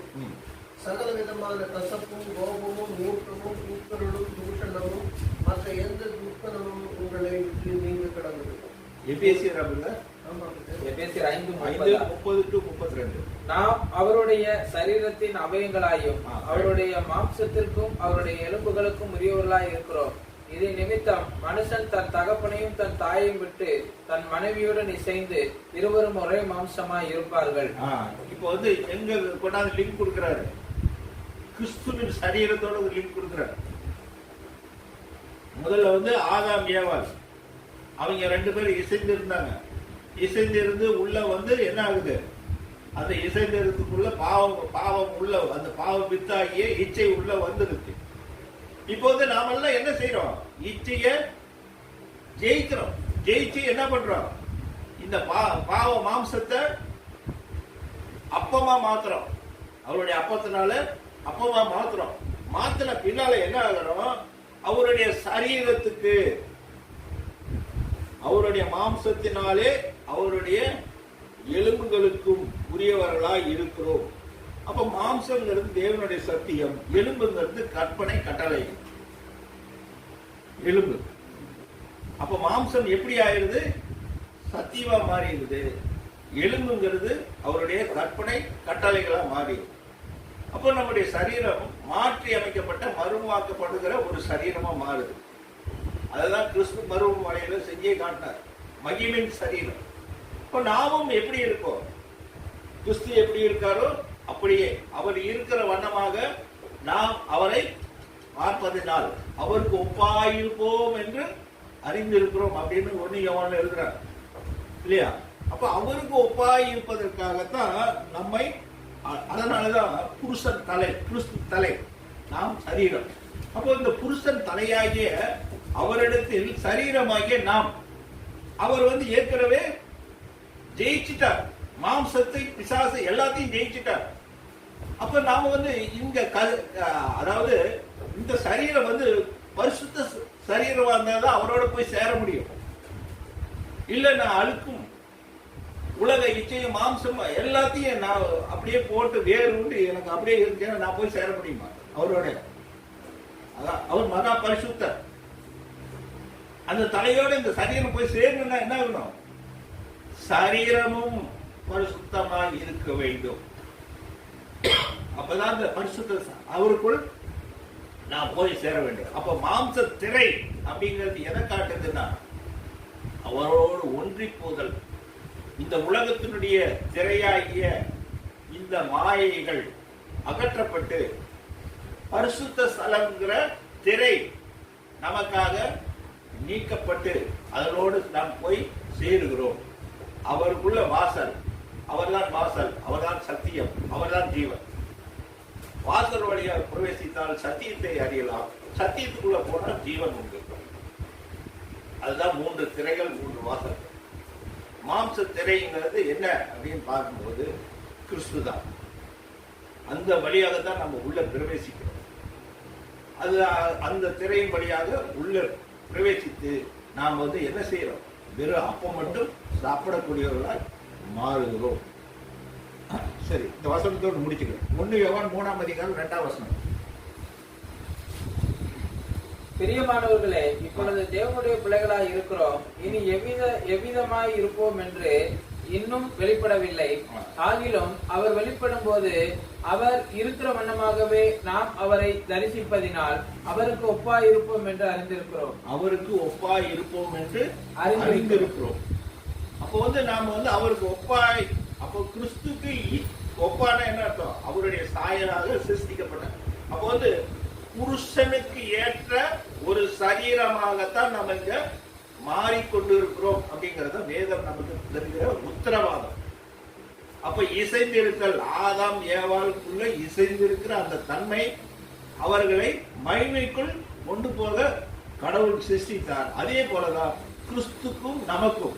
அவர் புருஷன், நாம வந்து ஸ்திரீ. நாம வந்து இந்த அந்த புருஷனாகிய தலைக்குள் அந்த ஸ்திரீ ஆகிய அவைகள் சரீரம் போய் சேரணும்.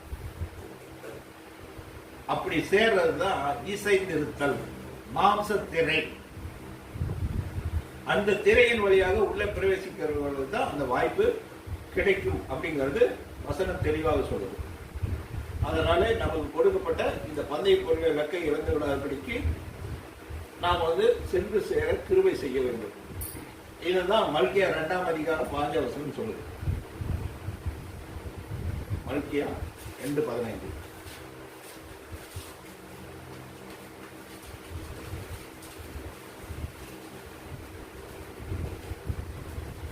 அவர் ஒருவனை அல்லவா படைத்தார், ஆவி அவரிடத்தில் பரிபூர்ணமாய் இருந்ததே, பின்ன ஏன் ஒருவனை படைத்தார்?